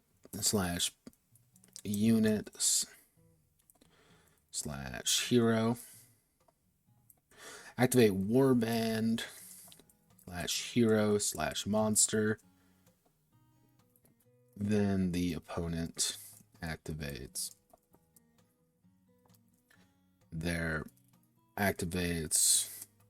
one of their warbands /heroes /monsters. Going back and forth until goes back and forth. Back and forth until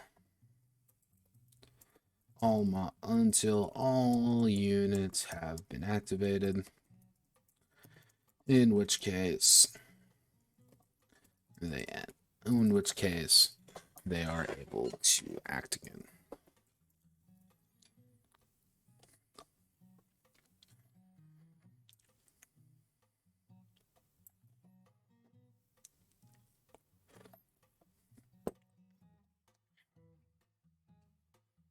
Okay, now what we want to do. Exactly.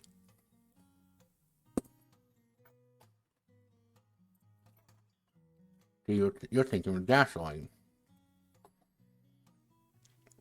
How do I want to do this? So you want to do the idea of formations, war bands. So the concept of formations and war bands is going to be fairly simple. Pretty much a commander unit. Commander unit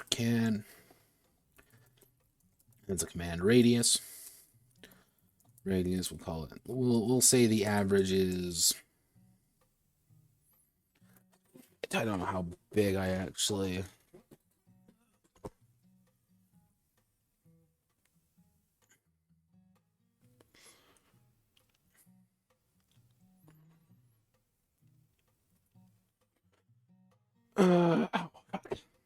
we'll call commander units probably something along the lines of 4 inches. Yeah, 4 inches work. Yeah, we'll call it 4 inch. Average is 4 inches. Commander units have a can radius. Allows them to form which allows them to form warbands, which can be moved as a cohesive unit. Cohesive unit.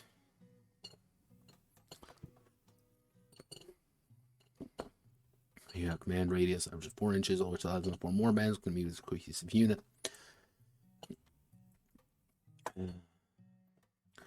As long as the bases are touching. What if our bases touched Uwu Senpai?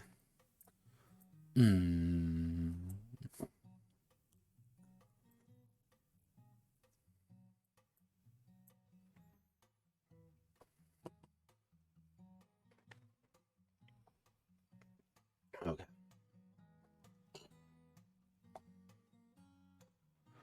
When members of warband must reign. Form warbands, which can move as cohesive units as long as bases are touching. Uncorrupted forces will only act in accordance to their commander's command radius. Actually, no, that's the other way around. Uncorrupted forces. Actually, we'll do corrupted forces.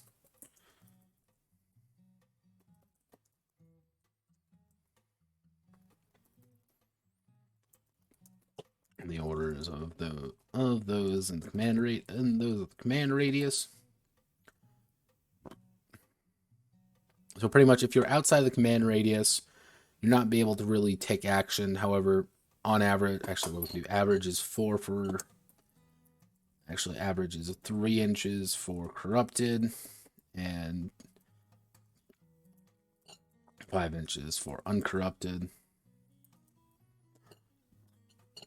Which move has cohesive unit a lot.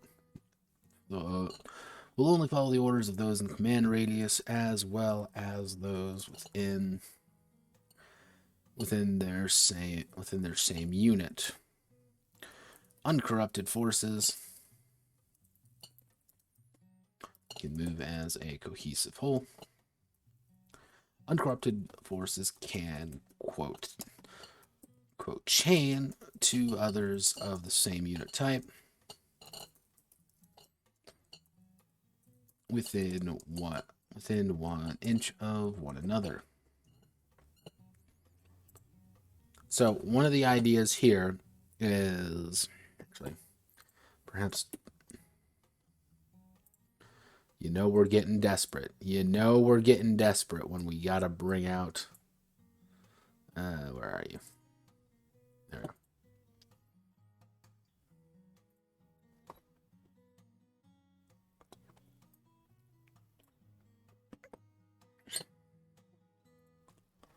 So, yeah, here's paint.net.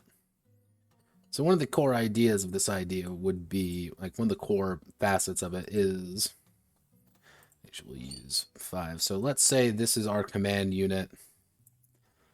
What we can make that a little bit bigger. Let's split it down the middle. Okay, so call it 15. Actually, we can make that 25. So let's say this is our command unit here, and this is our command unit here. So, and let's say we have a bunch of, I'll just make them smaller, we'll make them red. So 1, 2, 3, 4, 5, 6, 7, 8, 9, 10, 11, 12, 13, 14, 15. And then we have 1, 2,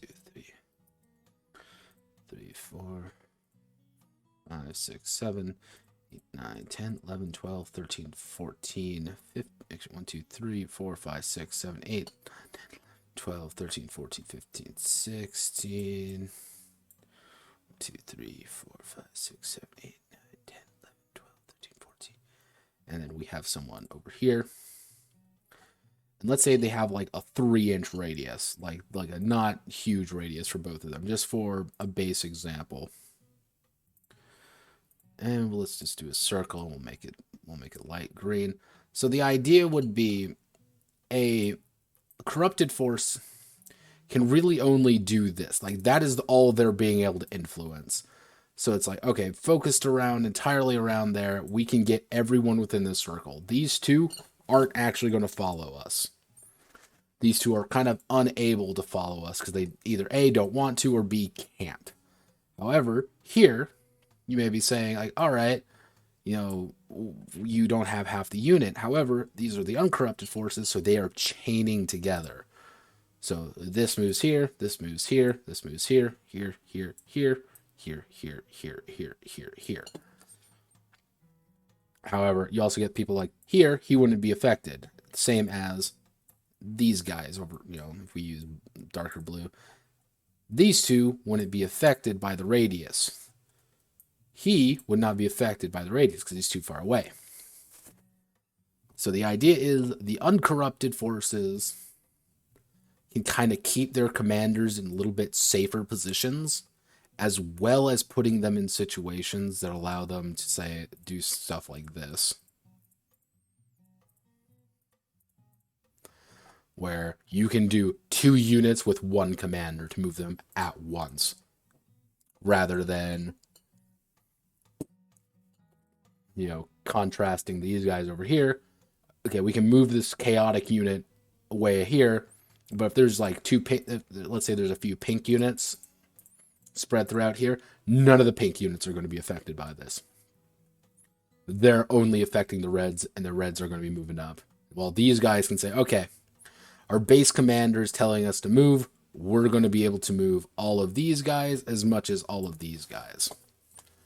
So that's kind of how that's working in my head.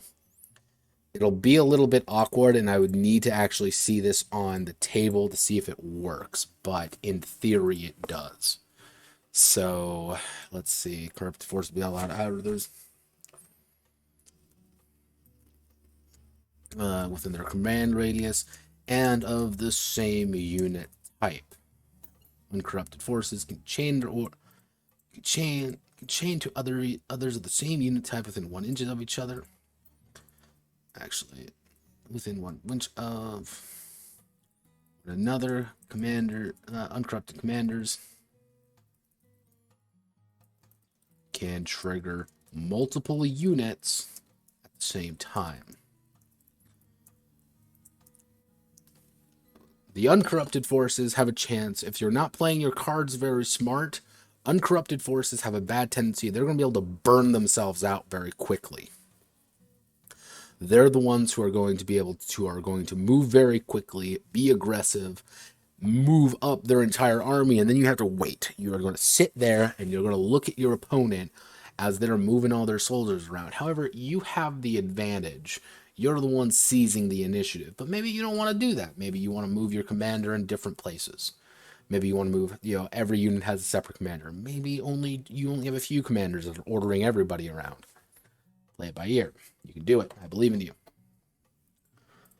That should do it, and we can actually, I'm going to need to throw the rule in, aren't I? Uncorrupted forces with units. Uncorrupted forces can, with the same unit,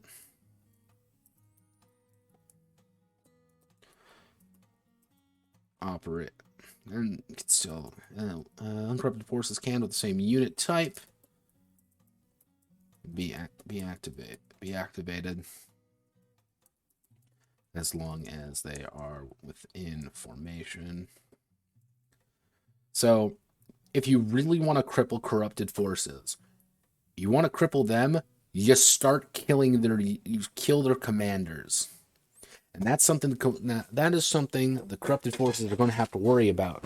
That's going to be a fundamental issue for them, because you are incentivized to kill their commanders. You want to kill them because if you can kill a corrupted commander, they've lost an ability to make war bands in certain areas. So they're having to activate their units much slower because, hey, the commander is dead. It's a free for all. No one knows what's going on. We're not organized anymore. We're panicking. We're worried. We don't know what's going on, allowing people to capitalize on it. However, an individual corrupted commander is going to be a bitch to kill. And that's why you got to play smart. Your commanders are very weak, but you got a lot of them, and they're very good at what they do. They are very specific. A Centaur commander cannot order Lizardmen units. A Lizardman commander cannot order Centaur units. That's the key idea. You're independent. We don't want to listen to each other because we don't like each other. We're working under a very loose banner, which would actually lead to corrupted forces lists being fairly themed, naturally being themed.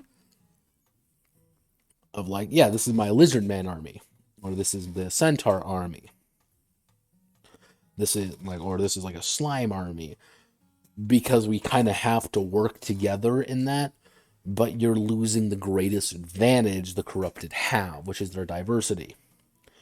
You want to, oh no, we're being attacked by lizard people. Okay, close ranks and get ready for a melee attack, or just pepper them with arrows before they even get close. We can kill them before they get to us. Easy. Or hey, there is a enemy over there that's going to kill us. We need, the centaurs are coming. The centaurs are coming. What do we do? Form square and huddle up. They're not going to be able to kill us.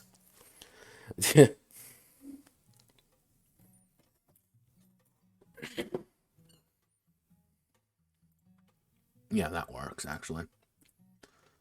So let's see. Taking actions. An active figure may take 2 actions.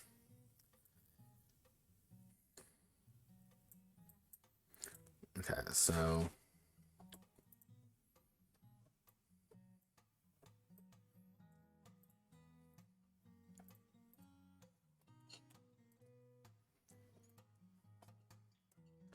probably like after stream, pretty much after I get done with this bottle of beer, I will go over a little bit. I'll probably clean this up and formalize it a little bit more.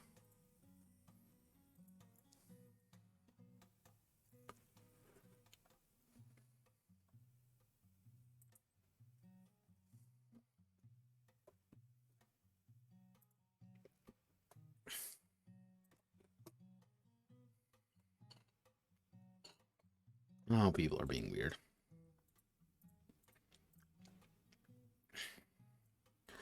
So that leads to actions, actions, actions, actions. So what do you do on your turn? So here we have move, missile, spell, and then it'd be a non-combat action. Always put in rules for the non-combat action. Always put in the rules for the. I've said this repeatedly throughout almost all of my games. Always put in the other in any game you write. It doesn't seem very important until it is important. It is just having the idea of having the rule in place saying, if there's something not covered by here, you can, improvise it. And here it costs an action to do. It costs 2 actions to do. It costs something. Because that eliminates GM, kind of like, I don't really know what to do here. Like, do I give them a +1? Do I give them, does it cost an action to do that? Sometimes it doesn't, and you should, acknowledge that.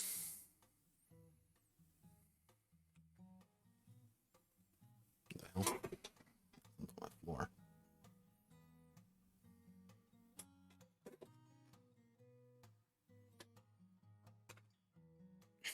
Weird.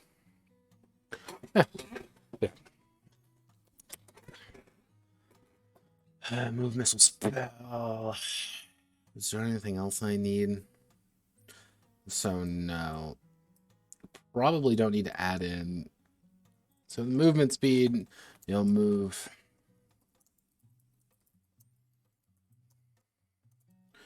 Movement onto their movement speed.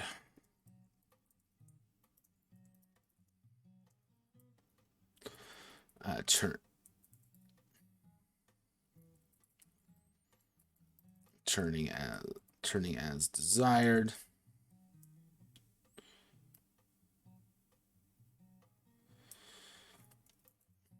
Configurers will pivot. Will pivot in place. So, let's see.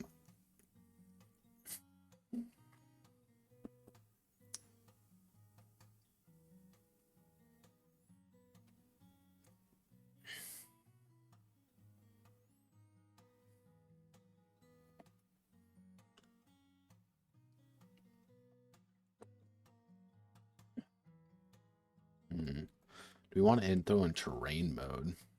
So that's something we got to worry about. So we can probably do something in. Actually, we can do. We'll call it like a basic move, and from here we can do things like advanced, and we'll do hustle. Hustle, gain +2 inches. Gain +2 inches on the movement. -2 to all morale checks until the next turn. With the concept being, hey, we are kind of keeping our shit together a little bit more.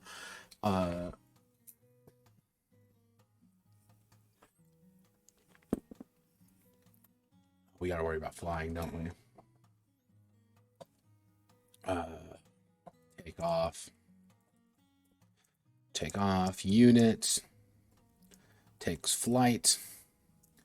Same location. At the same location, removing half their movement speed.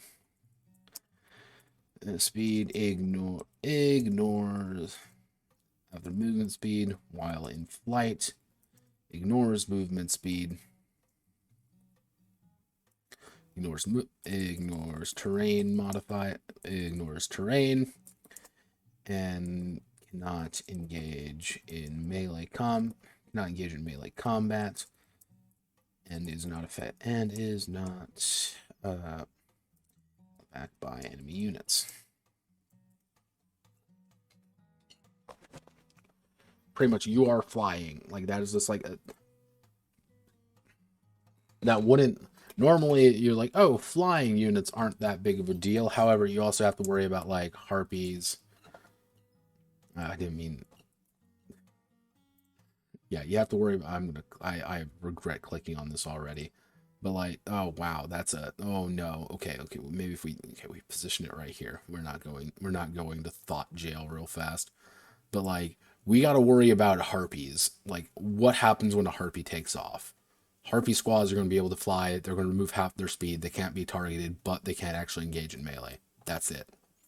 Simple as.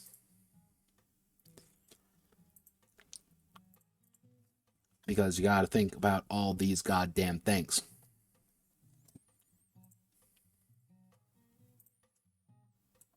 No way, alternative. Let's see. Anybody update?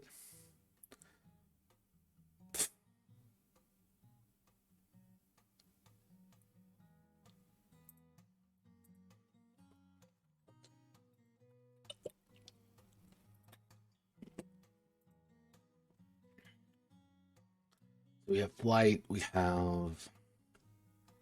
Okay, actually, we'll do a charge. Actually, do we need to worry about charging? I don't think we actually do.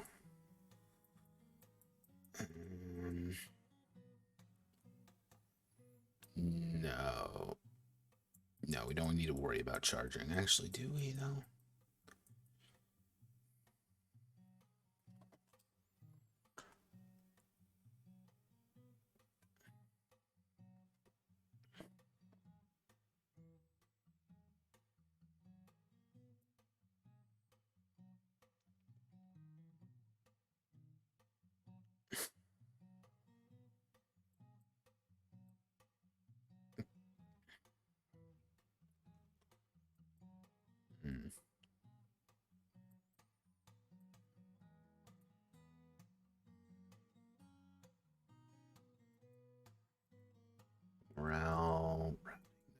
Okay, no. We don't.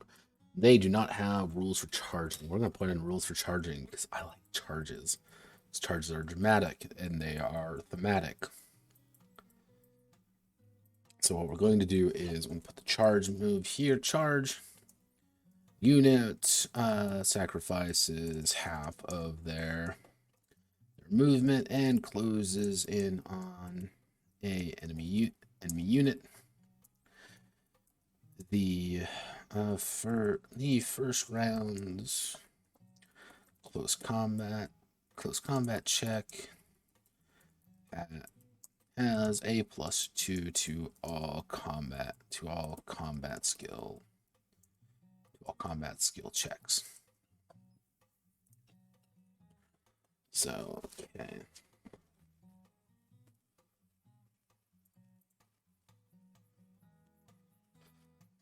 Yeah, Harpy got us acting all unwise. Again, people shit on Casey's artwork sometimes, but like Casey definitely does have the theme down.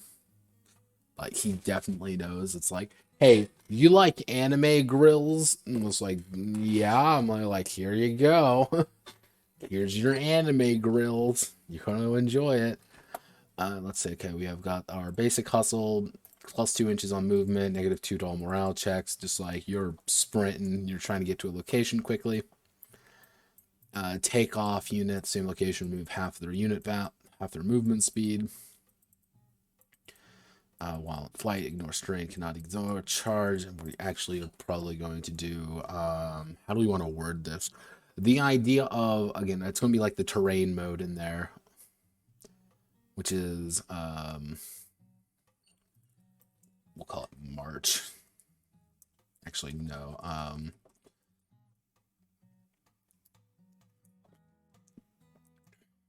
No, we'll call it, rough terrain. Rough terrain. Unit sacrifices 2 inches. 2 inches, but is unaffected by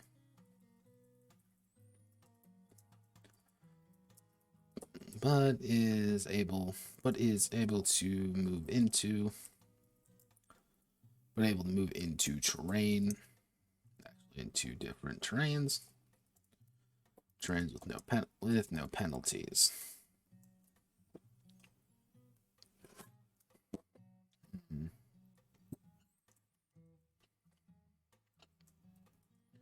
Without penalty, actually, I know what we can call this. We can call it hiking it.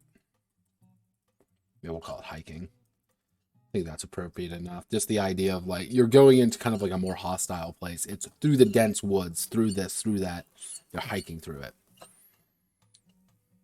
You know, you're sacrificing movement in exchange for the ability to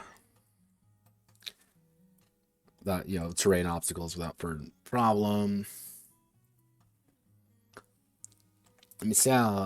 Pretty closest enemies in sight with closest big guy. So we want to do fire missiles at any enemy within range and sight of within range of the unit. Fire missiles at any enemy within range of the unit.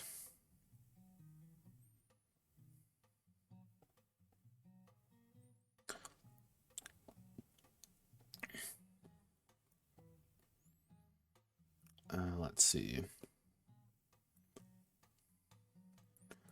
Roll quality. Let's see what we want to do. We want to roll quality, adding range skill and accuracy modifiers. If it hits,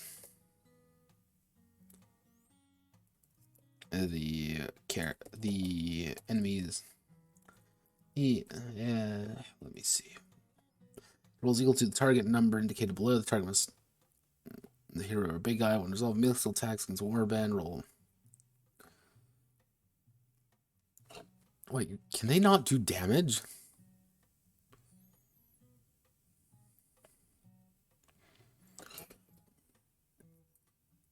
what?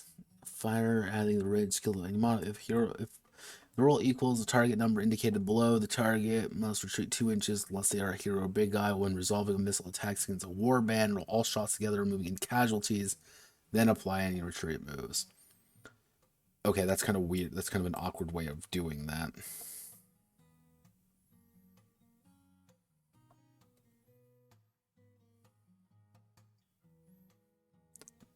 Figure is interchangeable. The owner of the warband may elect which figures to remove, representing the warband forming up. Moved figures must be in formation. Okay, so we want to do... we got to worry about... okay. See, it's shit like this with war games that throw me off, because normally in like a basic TRPG, I can see it in my head a lot easier. With war games, there are a little bit more factors that you have to take into account. So roll quality, adding the range skill and the accuracy modifiers.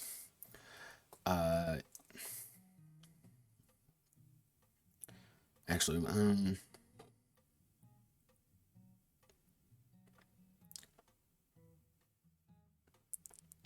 because it's the idea of just I think it's the idea of like you just throwing a bunch of arrows at an enemy and them kind of falling back. But if we want to do that, we can do... okay. Roll...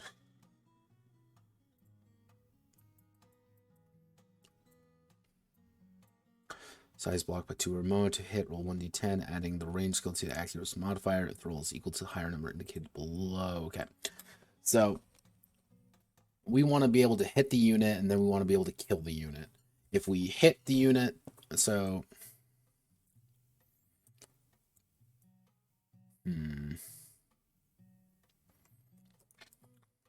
actually, no, let's just do toughness. Let's just say fuck it. Your archers are dangerous, they're scary, but we're going to probably, the idea being you're shooting over, it's easier to get cover, and things like shields are going to augment that pretty heavily. Archers shouldn't be the defining factor of the fight. The defining factor of the fight should be the idea of maneuvering your infantry into place and having your archers just weaken up the enemy beforehand. And our archers are also the only ones who can take care of flying units reliably. So it's the idea of, okay, we're moving around, we're doing things. Hey, I'm going to take pot shots at you because I know I can take out 1 or 2 of you using my archers. So, okay, fire missile at the enemy using the range of the unit. Roll quality, adding the range skill and accuracy modifiers. Accuracy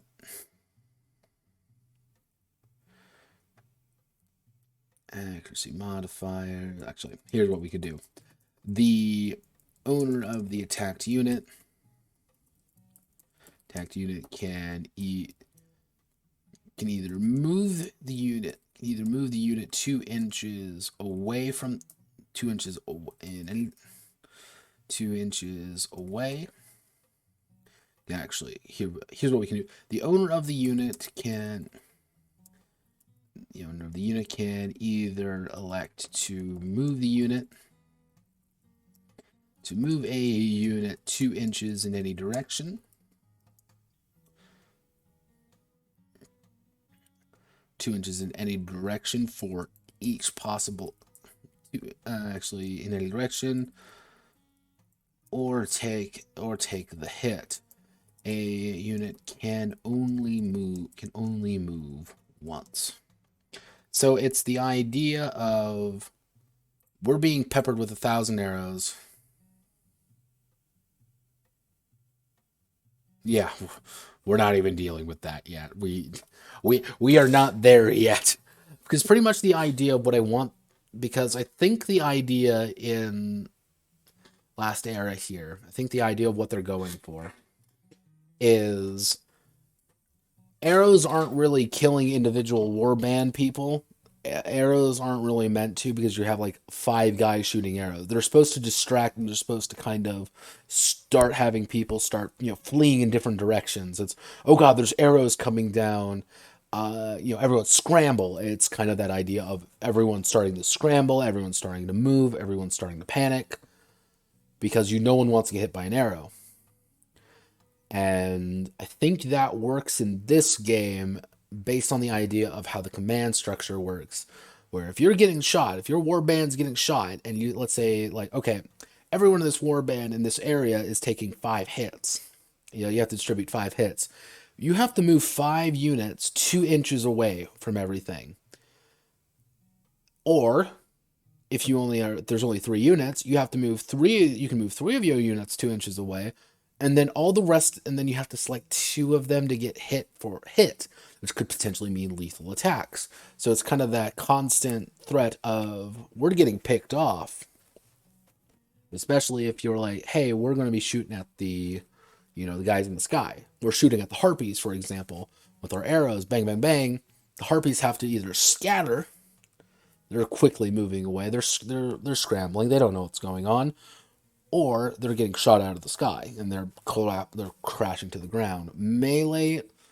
If it was shooting into melee, the idea would probably be similar. The idea would be split evenly among the enemy. And probably with that it would be like every miss would apply to the army, the character's army, the allies' army, while every non-hit would be applied to.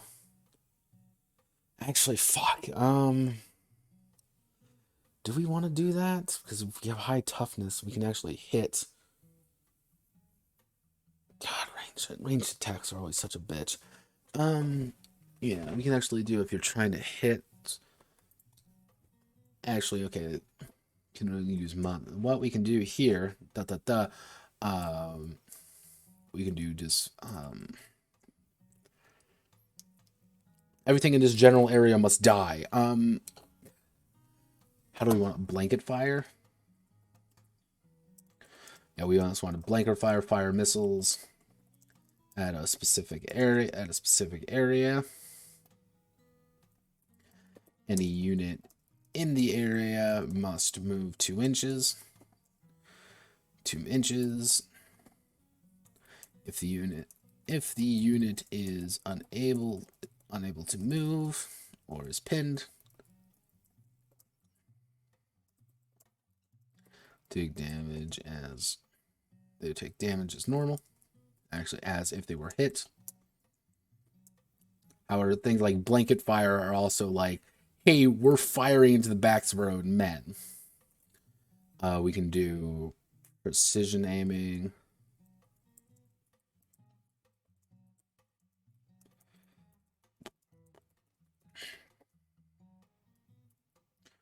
Specific. No, we want to do.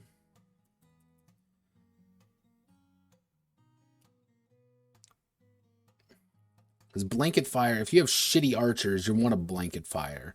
You're just shooting in an area, not really to hit anyone, just to scatter them. And you might be able to get a hit, and you might be able to get a hit in. But it's just the idea of like, okay, everyone in this 3-inch area, I just want to throw dice at effectively, and hopefully they get hit. Hopefully they die, but they probably won't. Or just to get them to move. So if you have your shitty peasant archers aren't meant to kill people. Your shitty peasant archers are to split them up, letting your actual good people kill them. That's why I'm actually curious about gunfire, and if guns are present in MGE in any like relative way, because archery arcs. That there is a clear like up then down, so you can do shit like this.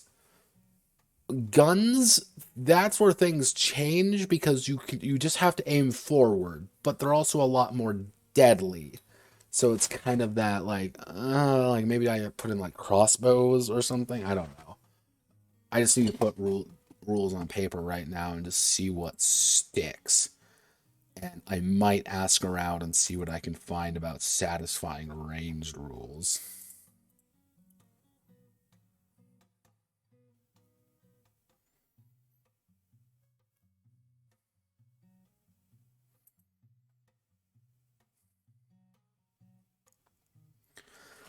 It was one of those things like you wish there was like some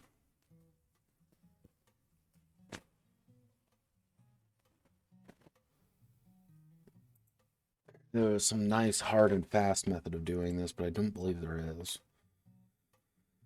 Cover, we don't have to worry about cover in general. So actually, we have to worry about close combat. Actually, do we have to worry about close combat? Yeah, we should. Close combat. So here's what we're going to do. So for now.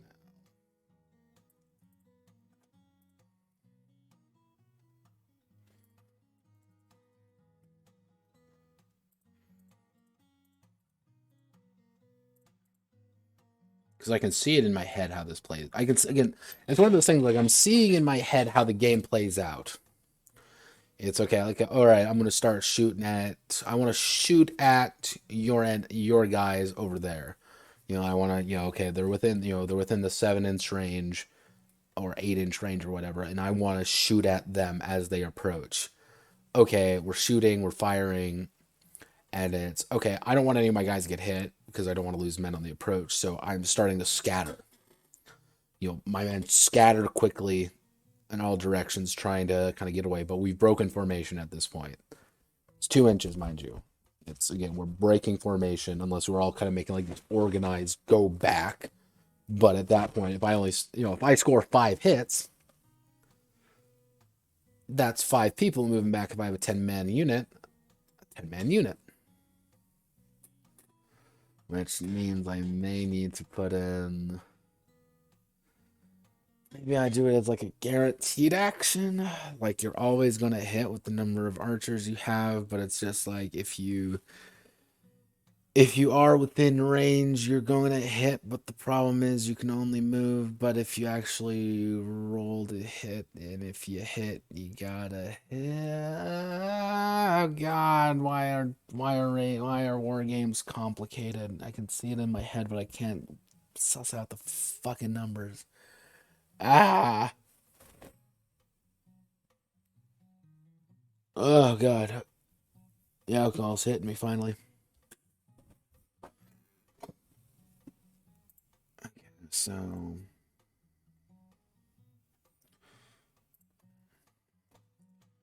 close combat. So enemy contacts with the enemy figure the more advanced into close combat.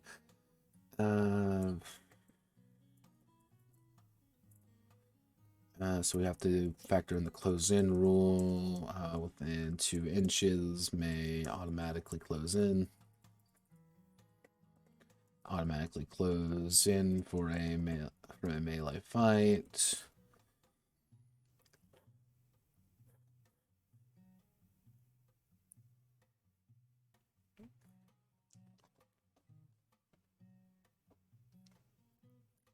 Individual combat as a result individually of the text in order for all combat. Roll 1d10 for each combatant figure. So roll quality for. Okay, so we want to do roll quality plus combat skill versus quality versus quality plus combat skill.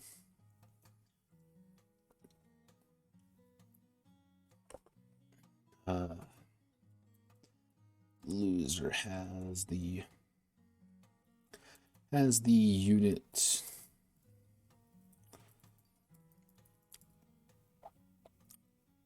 Actually,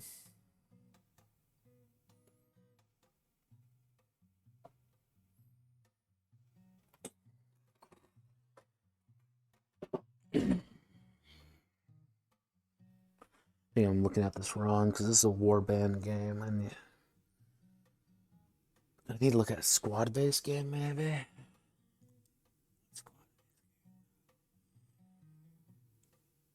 All right, you know what? I think I'm gonna call it here for today. I'm streaming for about 2.5 hours, and the alcohol is hitting me like a freight train. So we got some stuff done today, not much, but we got some stuff done. We got the basics on paper. I think at this point it really is just a lot of like, I can see it. I can see how it plays out. It's just getting to that point, which is the problem. And actually, you know what? One-page rules. Wargaming being simple and fun.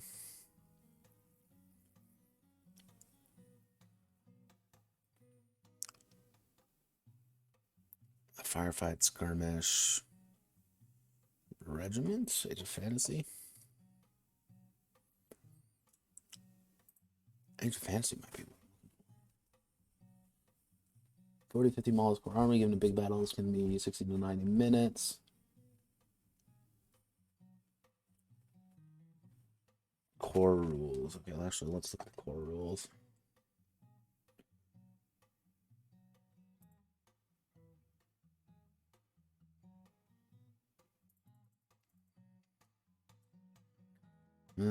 Clear quality, 10 roll 6 sided die, quality value higher success. 6x4 for 6 foot by 4 foot surface, 10-15 pace terrain on it. Put together, we got to start at 750 points.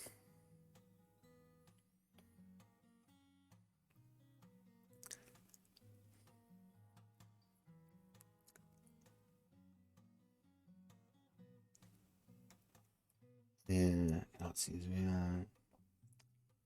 What's the secret? We want to do shooting models within range of line and fire all weapons and units within a multiple weapon type can be fired each type at different targets. Shooting models take 1 quality. Each success is a hit. For each hit, defending unit must roll 1 die trying to score their defense value higher, and each fail costs 1 wound. For each wound, the defender must remove 1 model.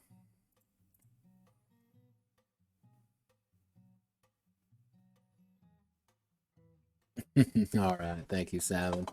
Yeah, now welcome to game development, everybody, where I get to stare at documents and question the finer points in my life. So thank you all. Hope you all have a wonderful rest of your day. Godspeed, good luck, and I will catch you all on Monday, where we begin working on Soldat Sens Identité more. Hopefully I get skills fixed up. I kind of